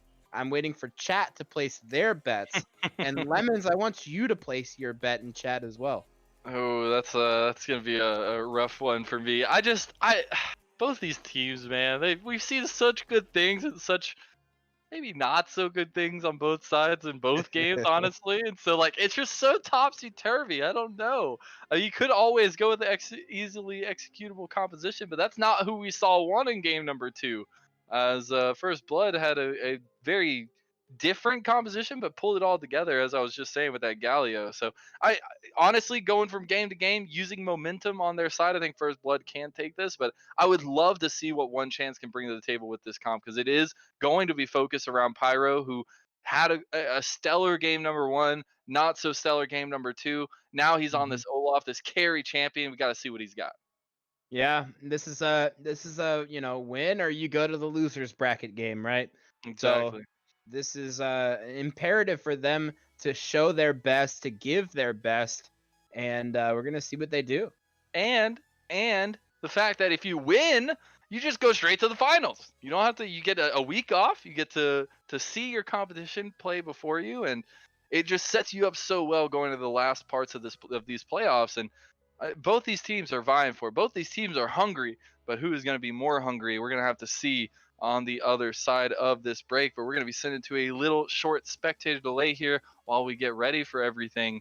I do want to shout out our parent company here at Upsurge, though, Unified Esports Association, as they are a Kansas-based company that oversees multiple products that specialize and operate as a dynamic pipeline within the esports industry, providing shared experiences that directly serve collegiate, youth, hobbyists, and amateur video game players at every stage. Starting as a small student group out of Wichita State University, they have become a veteran organizer to tournaments and events throughout the United States. They host tournaments for games like League of Legends, Rocket League, as well as Overwatch. So for more information, go check them out at uea.gg. We'll be right back after a short little break.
you too much, now I'm swallowed. Now I'm the fool while you're breaking rules. Dangerous path that I follow. Oh,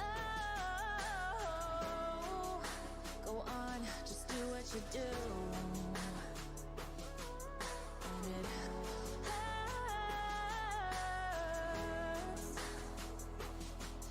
as I bleed for you, cry for you. Let me bleed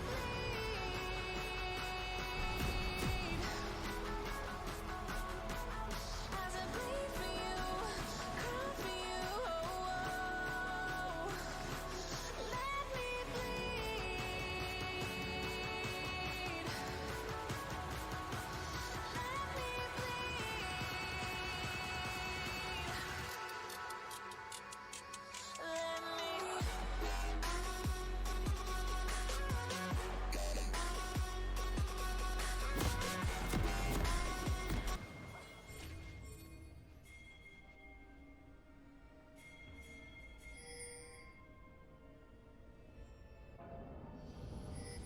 League, and we are going to see both teams coming out strong in this game number 3, hopefully, and could be seeing a little bit of spice here early on, Mikey.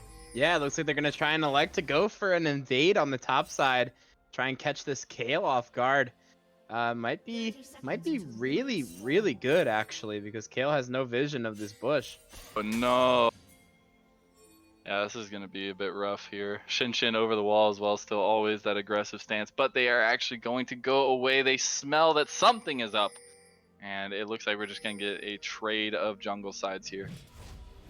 I wonder if they spotted them with the tower.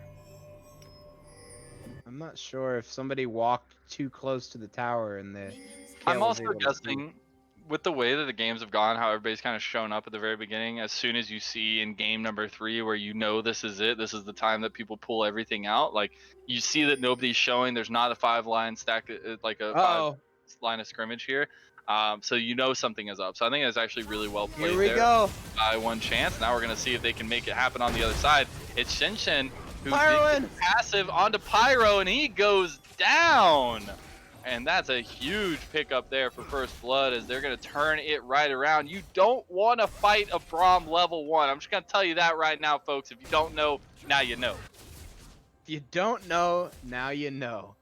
And something interesting to also note here is Faraz and It Can Only Be Jared both electing to go with Unsealed Spellbook this game. So Yep. It's going to be interesting to see how they elect to use both of those spells, as they both have taken TP with it.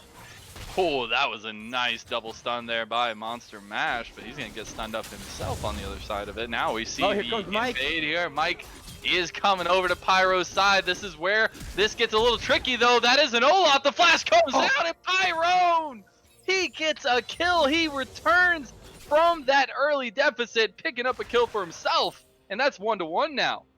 It looks like First Blood Mike forgot what Olaf does when he's low HP, and that is survive.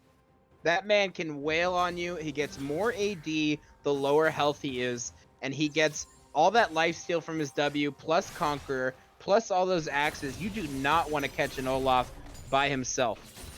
That was very unfortunate from the side of Mike, who was a little more confident with himself. I mean, it's just that Olaf has such a strong early game. It's such a strong level, especially when you get that health bar going down. And as soon as I saw it starting to unfold, I was like, this is not going to end well for Mike. Like, you just kind of see it coming. I'm sure he did too, as soon. But then you get into a portion where you're like, do I just go for the kill or a sacrifice? You can't. And yeah, that's what happens early game against the Olaf. Meanwhile, we did see a potential gank from Mike on the top side, but not going to get anything on the wave. And we're just going to see a bit of a slow point right now. I do love that Osha and Monster Mash are pressuring heavily on the spot side, as well as this Bard and Lucian, letting the roam come out. And I'm really wanting to see if Monster Mash gets unlocked in this game number 3. Yeah, it would be really, really nice for one of these bot laners to really show up in this game 3, as it's been really topside dominant in the first 2 games. So it would be really, really good if somebody was able to come online down there. And it's funny, both junglers just trying to get the pace of this game going, trying to get the fighting going. We've already seen more fights, not as much blood, but more fights than we have in any of the other games so far. And it's been Pyro and Mike neck and neck all around the map. And the push and pull that this has provided in this game, it's honestly so much fun to watch. Yeah, and it looks like they're posturing around a bot side, maybe. Okay, yeah. Mike said, "Oh no, I don't want any part of this." He just went over the wall. But something interesting to note: you have double Mike CS on Pyro inside. Pyro already sitting on a 500 gold lead in the jungle at this stage of the game, which is absurd at 5 minutes in. And especially as an Olaf who is literally just going to get stronger and stronger and farming his jungle as he goes. And that's really where he hits his stride, is just farming up as much as he can, but still being able to clear it fast enough to be active around the map. Now, speaking of activeness, it is Mike trying to come into the bot side. He's just going to reset. The dragon has just spawned. And we do see Pyroan heading down towards this side of the map. They could be looking at an early dragon here if they want to. Mike is trying really hard to be this proactive Jarvan ganking jungler. He's trying to catch Pyro in a gank. It hasn't worked out the way that he has planned, and it may be part of his team and him not properly tracking where Pyroan is going to be, as his pathing has been very unpredictable thus far, especially after that first blood. Yeah, I completely agree. And it's been really hard for them to find a way to get that vision onto them. And you do have Hawkshot now, as you see Caspian trying to use that as much as they can, but they do give over the first dragon. Is the cloud. Oh my goodness, Mikey. Game number 3 wouldn't have the script any other way, my dude. We're going to either have an Ocean Soul or an Infernal Soul in this last game, Mikey. I'm so stoked. If we get an Infernal Soul. It's still 50-50, but at least we don't have the cloud. No, it's like 52-48, because we had Ocean last game, right? True. So it's like 52-48. So we got the odds are in our favor to get an Infernal Soul this game. That's all I'm saying. 52-48. Would be hype. But yeah, so another dragon coming up in about 4 minutes. We're going to see a mountain dragon spawn in that fashion, but until then, you still see Pyro so aggressive on this Olaf on the other side of the map, just trying to steal as much as he can. Gets the Raptors out for himself, and now could be looking the mid lane. There's the root. A nice gank. Yeah, root comes down. That's the undertow as well. The slow is there. It can only be Jared. Needs to be careful. There's the flash. The re-engage though by Mike, getting the damage down. He just needs to get out of there. Those axes do so much damage. Oh my goodness. As Faraz is going to get the root down, but not going to be able to follow up the damage there. Yeah, and that's another case of just being proactive on this Olaf and being where Mike doesn't expect him to be. Mike not in position to get the counter gank at the proper time, and you see Mike gets low HP, almost dies in that counter gank, and this Olaf looking better and better as time goes on. And it doesn't stop there, as he's going to be feeling real good. Has a nice chunk of gold in his pocket. He's going to be able to be close to finishing his jungle item to start really farming up that stuff. Now, the bot lane, again, for the 3rd game in a row, has just been really quiet, been pretty passive down there. You do have the 1 kill going over already, though, to Caspian at the beginning of the game.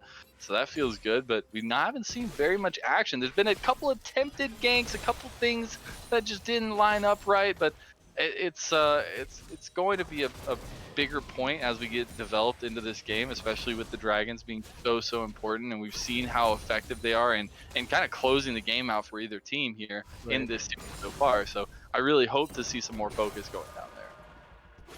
Yeah, and it's gonna be one of those things, you know, you have this Lucian pick, you have this Lucian into Ashe.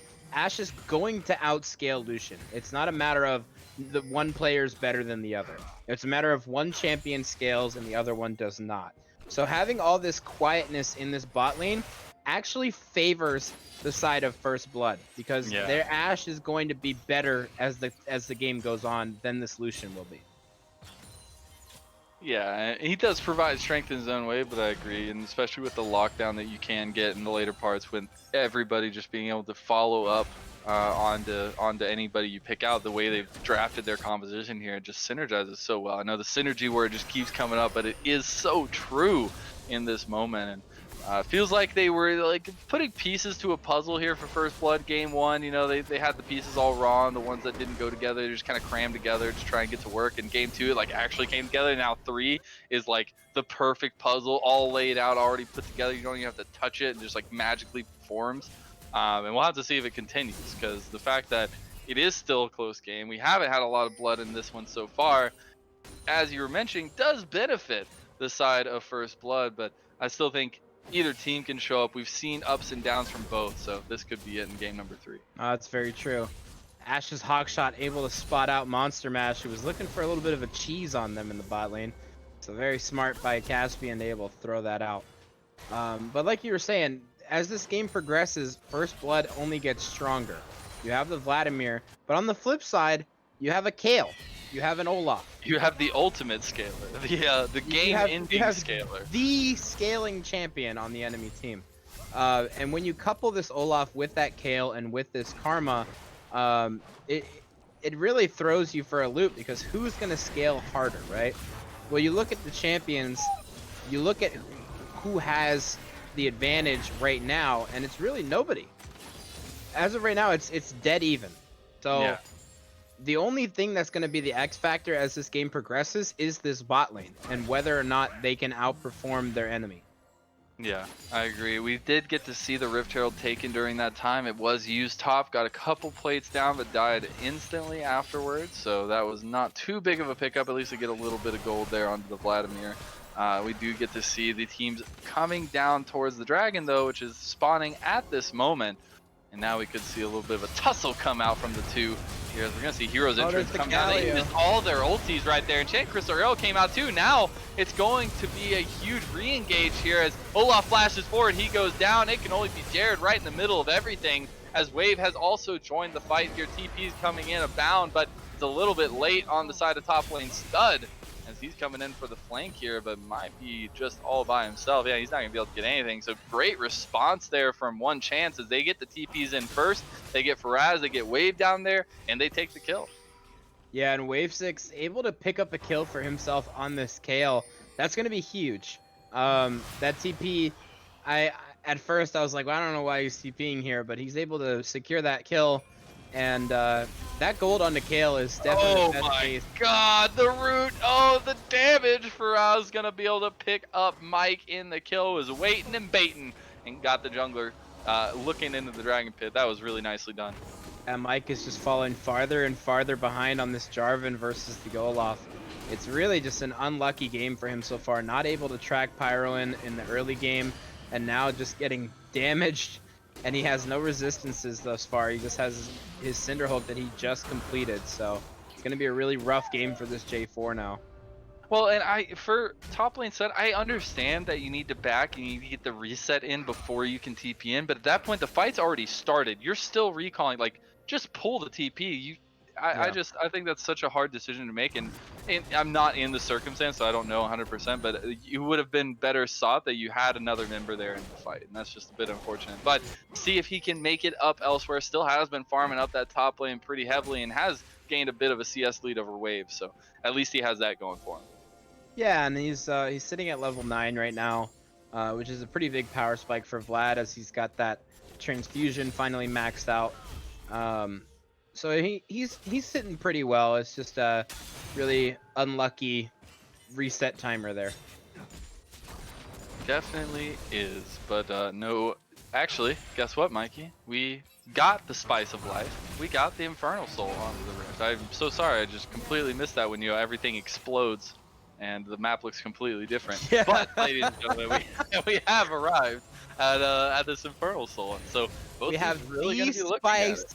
The Yeah. Spice has arrived. They went and they arrived. You know, it was the Christopher Columbus trek into India. They finally got the spices. Oh my God. And now we're going to see an Infernal Soul here in game 3 in a dead even game at almost 14 minutes. Yeah, I want to see these bids from these teams. Who's buying the spice? Who's going to the auction? Who's going to be the one to pick it up? And right now, it's looking like First Blood looking to pick up the spice on the bot side. Oh no, gonna buy some time. The hero's entrance comes in, but it's not enough. OSHA goes down. Next to fall could be Monster Mash. He's gonna flash out. There's the passage. He's gonna get out, but now Faraz is all by himself. He needs to be really careful. They don't have the damage on this side of the fight though, and here comes Pyro. Looks like they're gonna be able to escape with their lives though, as they get one, and it's the ADC. Yeah, it was a really, really good play by Mike to get behind them and get that gank going. A decent ult by Monster Mash, able to kind of put a band-aid on the wound, if you will. Faraz almost got caught out by himself, but only having one die in a 4-man with so many ultimates burned is actually not that bad for one chance. Not too shabby at all. Now another dragon spawning in 2 minutes and 30 seconds. I think that we're going to see a little bit of a fight over it for sure. Now it is going to be one chance who get division priority over it and who have just kind of been doing that at this point in the game. But this is the first dragon that truly matters, Mikey. It's the first of the soul. You're looking to get that advantage. You're looking to get that extra damage under your belt. Every one matters, and so that's where we've got to be looking for both teams. And now Shinshin hot here. It's a lot of damage. Ragnarok's popping. He gets the heal from Caspian. They're going to continue to follow this up. Faraz has joined now. They're going right onto Caspian. That's going to be it. That's going to be the pickup for OSHA. Can they continue? This is a Braum. This might not be the best decision ever, and Pyro is going to get taken down the heal. Oh, what? A tower auto attack, baby. The fiends. Bro, that's a feels bad. I think the tower, whoever was playing the tower just auto attack reset themselves. So like that feels bad. Whoever might need to look to replace them. But you know, other than that, it's one chance getting out. This game is becoming less and less clean as time goes on. It's funny because like the reason it's been clean is because they aren't doing it. Like they're just trying to farm out. They're trying to get to the parts of the game. I mean, as soon as like the decisions start coming through, it's like, oh no, what's happening here? Oh no, what's happening here? And then I get to yell at things, which I always like. This is looking like a NA LCS game, if you will. Hey, I like the comparison though. I like the comparison. I'm sure yeah, these guys would too. NA is a really good region right now, by the way. So yeah, some would say top 7. That was a little far. Alright. But anyways, Dragon coming up in 35 seconds, Mikey. We're gonna see a fight over this. You see everybody heading down there already. You've got Pyro, you've got Mike. The 2 spotlights are on these junglers, and Mike needs to not get caught out early though. He's gonna have to use. He doesn't have the flag and drag because he's just used the flag portion of it, so he's got to be really careful. We're gonna see the re-engage. Crystal Arrow, you've got to make the moment right now. That's gonna be it. Faraz going down.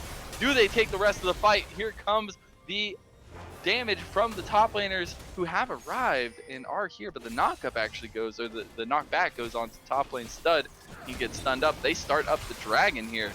Could be looking to fight over this. I actually don't think they're going to contest this. Pyro was just trying to heal up. They didn't realize they started it already.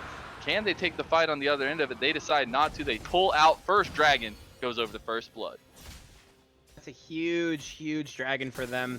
The other team not on soul point anymore. It takes a lot of pressure off the map now. Again, this game is still anybody's game. It's dead even. Oshawott getting engaged on. That's going to be a big catch out. OSHA trying to get out. That's not going to be the proc of the passive. Pyro might be in some trouble here. That's going to be the hero's entrance. The knockup's not going to land because of the Ragnarok. Oh, the absolute fade away from Pyro with the axe just takes down Shinshin. Now here comes the tempered fate onto Mike. Can they follow this up? That's going to be a nice dash away from it can only be Jared. And he's going to dash himself into the stun, but it doesn't matter because he's got the tower there. And they're going to push this down. That's a big win here for one chance as for us. Just going for it. He loves to stop those backs. That's the first tower going to fall on the top side of the map, though, as they aren't able to burn it down fast enough. And it's going to be top lane Stud picking up that extra gold for his team. Yeah, and top lane Stud is sitting pretty on this Vladimir right now. Actually has a gold lead on the Kale, despite Kale picking up that kill early on. So Vlad's gonna be in a good spot. Sacrifice? They're gonna try to get him here. He's already used the wall. The Enchanted Crystal Arrow is gonna go wide as well. He just wanted to save his buddy Mike, but it cost him his life. Yeah, pretty unlucky for the Bard there. Just trying to be the hero. You know, you gotta do what you gotta do on Bard or on Braum sometimes. You know, you just gotta get in the way of the enemy. Sometimes that costs you your life. It kind of feels bad, not gonna lie, but the Rift Herald has been started up again. It is going to be by one chance. They're trying to pick up another objective here as they get some ward clearing as well. They're going to actually give the red over to OSHA at this point in the game, so cresting just about that 20-minute mark.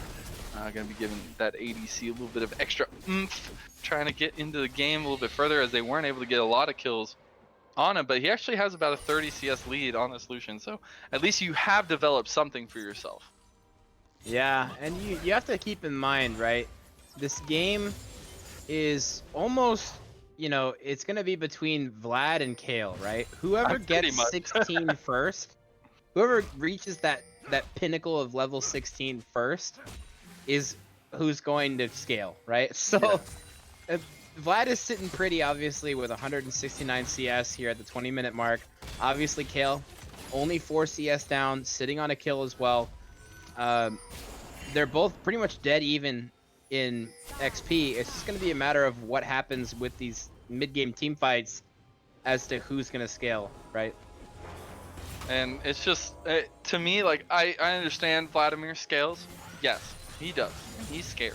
He's a scary man when he gets to the high levels. But the champion that's literally built for it is going to hit level 16 about the same time. There has been no pressure on this Kale at all game. The farm is even, the gold is even. You hit that level 16 mark, you just pretty much get a whole heap of things piled on top of your fighting, and it just gets super scary. But they do have some tools to deal with it. They have that heavy CC, but it's all about time and place and when you use it. Yeah, and it's like we were saying when they were doing the draft, picking this Vladimir into Kale, knowing that you don't have that pressure in lane, knowing that you have 0 kill pressure in the early game, which is the only time you can really kill Kale,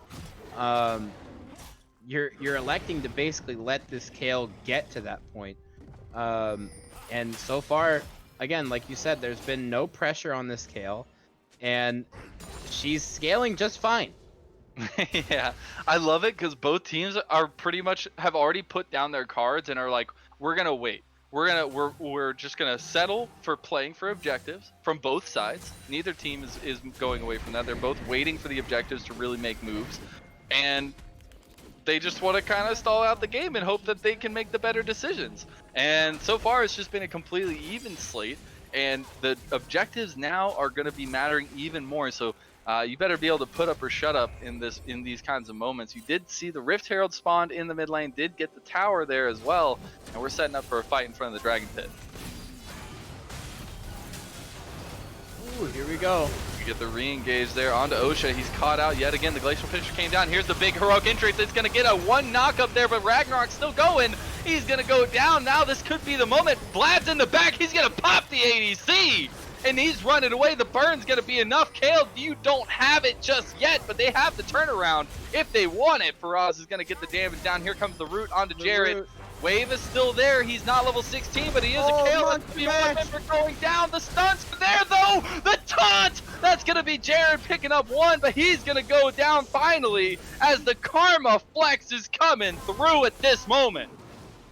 Yeah, Monster Mash and Faraz coming up huge with the utility in that team fight. Monster Mash dishing out the damage on this Bard, and really, he's playing out of his mind so far. It's been a really good Bard game for him, and they're slowly but surely taking this dragon. Faraz has no mana. It's like you can't. He's just gonna try to get the heal. He's using roots as much as you can. Honestly, this is a painstaking process. But guess who has arrived? It's gonna be Pyroan. Pyro the hero. He has the axes to take down the dragon. It's okay. That team fight really came down to Bard, right? It was Bard diff. Bard able to drop that ignite onto the Vlad. What is happening? They're TPing in. They're going for it. They're still vision in the pit. They don't even care. They're going for the clutch play. This is it. This is what dreams are made of, Mikey.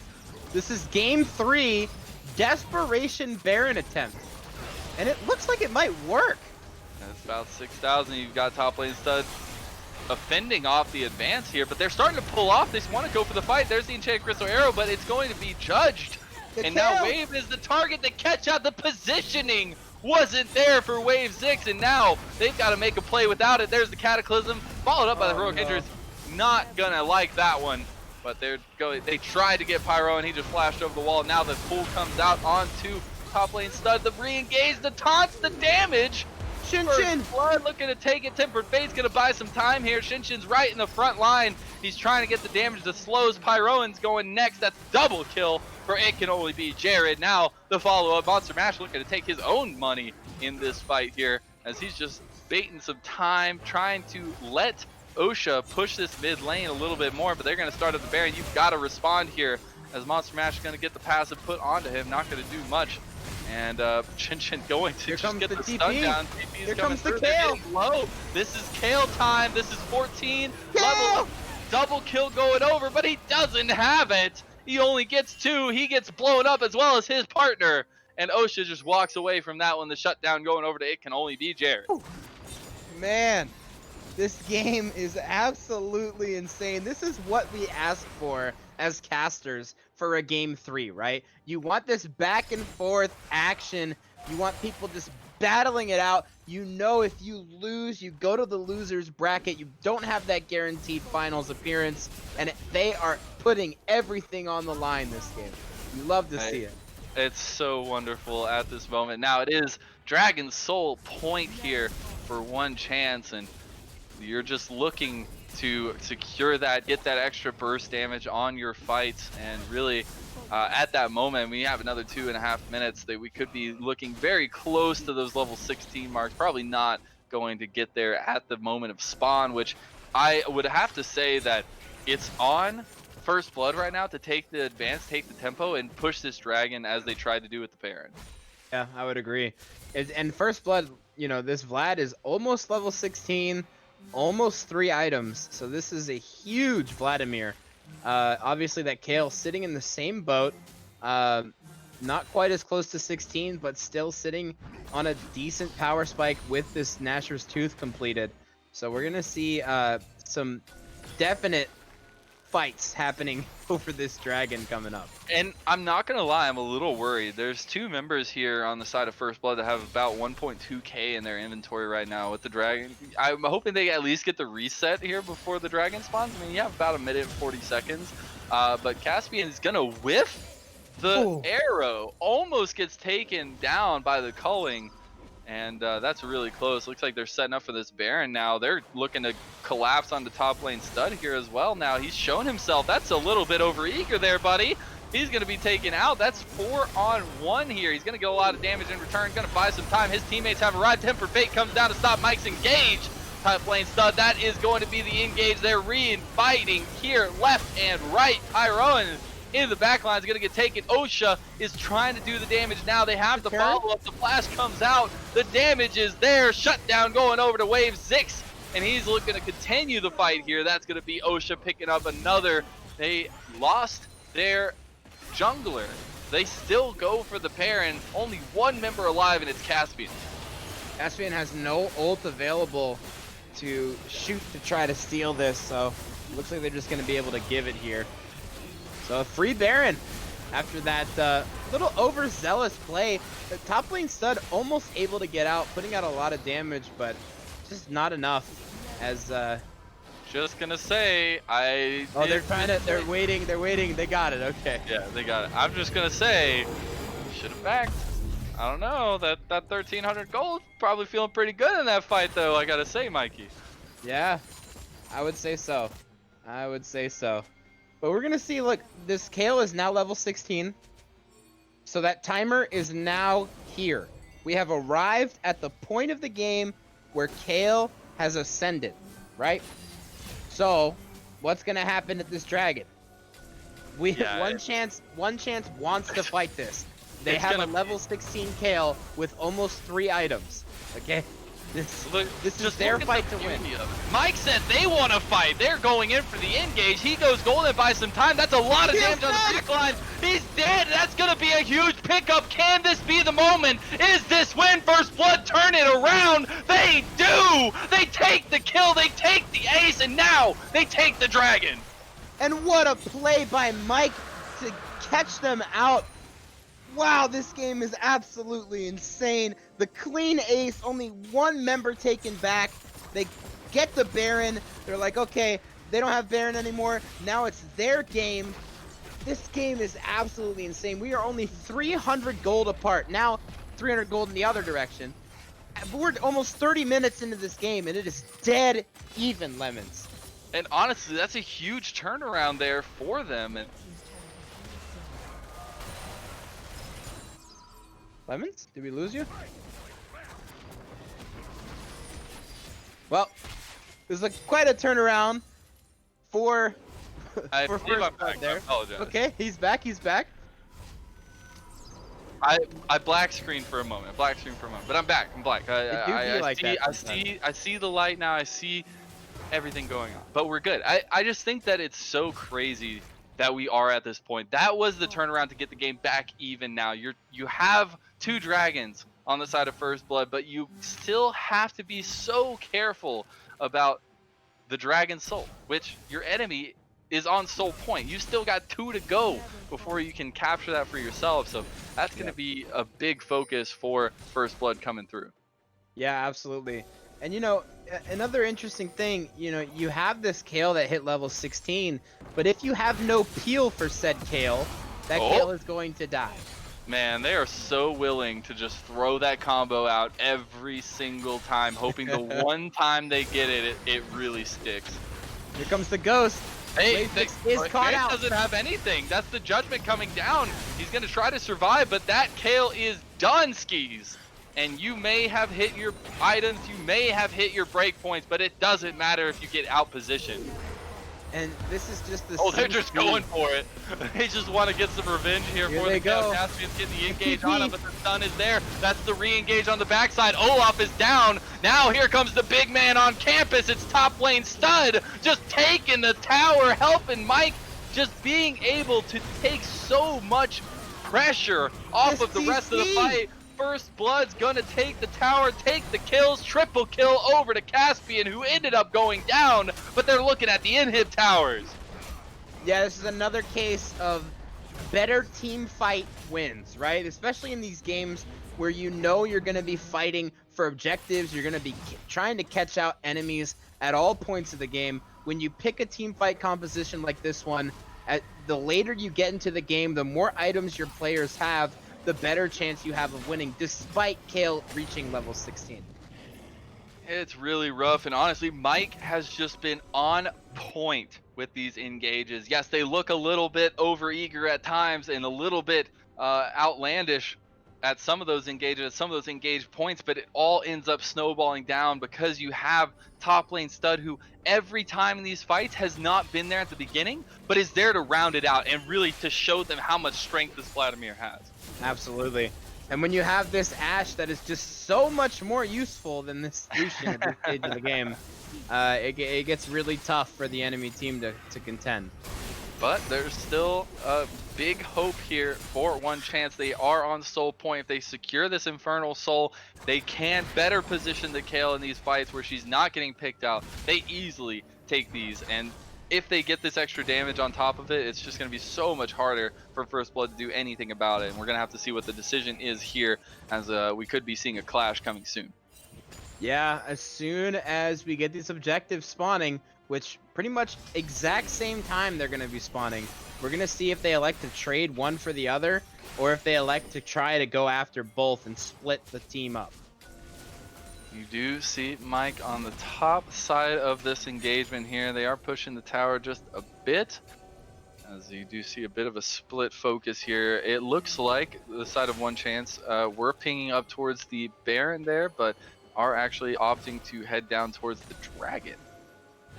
Yeah, this Dragon's going to be really important because obviously you don't want to give Soul over to the side of ONECHANCE, but oh, here comes Mike. They're going for the Kale. They saw the Kale bail out. They want flash. it. That's the big engage onto Wave, but he's still alive. He's still getting those procs lined up for himself. And now he's online. You've got to be really careful in the rest of this fight as Kale is hammering down the damage. But here comes the engage. That top lane stud right in the middle of the fight. That's going to be huge, but it's actually the Kale that's getting blasted on the backside of it. Caspian taking the little mini 1v1 in the fight.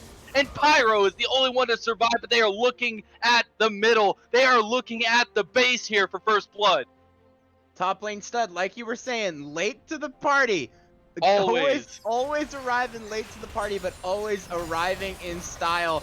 And they're going to try and close this out right now. This dude's coming in with 20 bottles of both Clico champagne, just popping them everywhere as he goes. That's the Dabu coming through. The Nexus is going to be the target. And first blood, Paladins come out on top and will find themselves in the final of the Upsurge Contenders League. A game 3, and what a performance by First Blood to be able to come back in that game, claw their way back into it. Wow, that is a big old draft gap, if you ask me. I cannot believe they just pulled that out. I mean, that's insane. It was, oh my goodness, everything was so set up for one chance. They had the tools. They just kept getting caught, Mikey. Wave, so much potential, but he got caught out 3 times in a row there. And yes, you are facing this high mobile composition, but you got to prepare for that. And Mike was just able to find him every single time. Yep, and every time they baited out that flash, every time Jarvan came in and ulted Wave 6, Wave 6 had to flash away. They knew in that last fight, Wave 6 had no flash. They pull the combo off, like you were saying. They looked for it all game. They finally pull it off, and it pays off big dividends for them as they take game 3 and move on to the finals. It was just an impressive performance. I cannot wait to see them in the finals. And now for the side of One Chance, they get knocked down to the losers bracket, but they have a chance to get back through and climb back up. As they just need to pull something out. They need to get something going together, because this game, these last couple parts, the decision making was just a little bit lacking. Yeah, absolutely. And Monster Mash that game really was performing very well on this Bard, and I think he's a very promising member of this team moving Yeah. forward. I would like to see them play more around their bot lane, as they are both very too. strong players. So we'll see what they like to do in the losers bracket. We will have to see, but that's going to be it from us here, folks. Thank you all so much for tuning in. We had Reed HD on the production behind the scenes. Want to give a huge shout out to him for sticking with us and having a little bit of fun with us at the same time. So thank you so much. Thank you to Upsurge for letting us cast. Mikey, you have been an awesome caster to be right alongside, so I appreciate you. Right back And at you, Lemons. it's been fun. But thank you all, ladies and gentlemen. That's going to be it from us, and have a wonderful, wonderful night.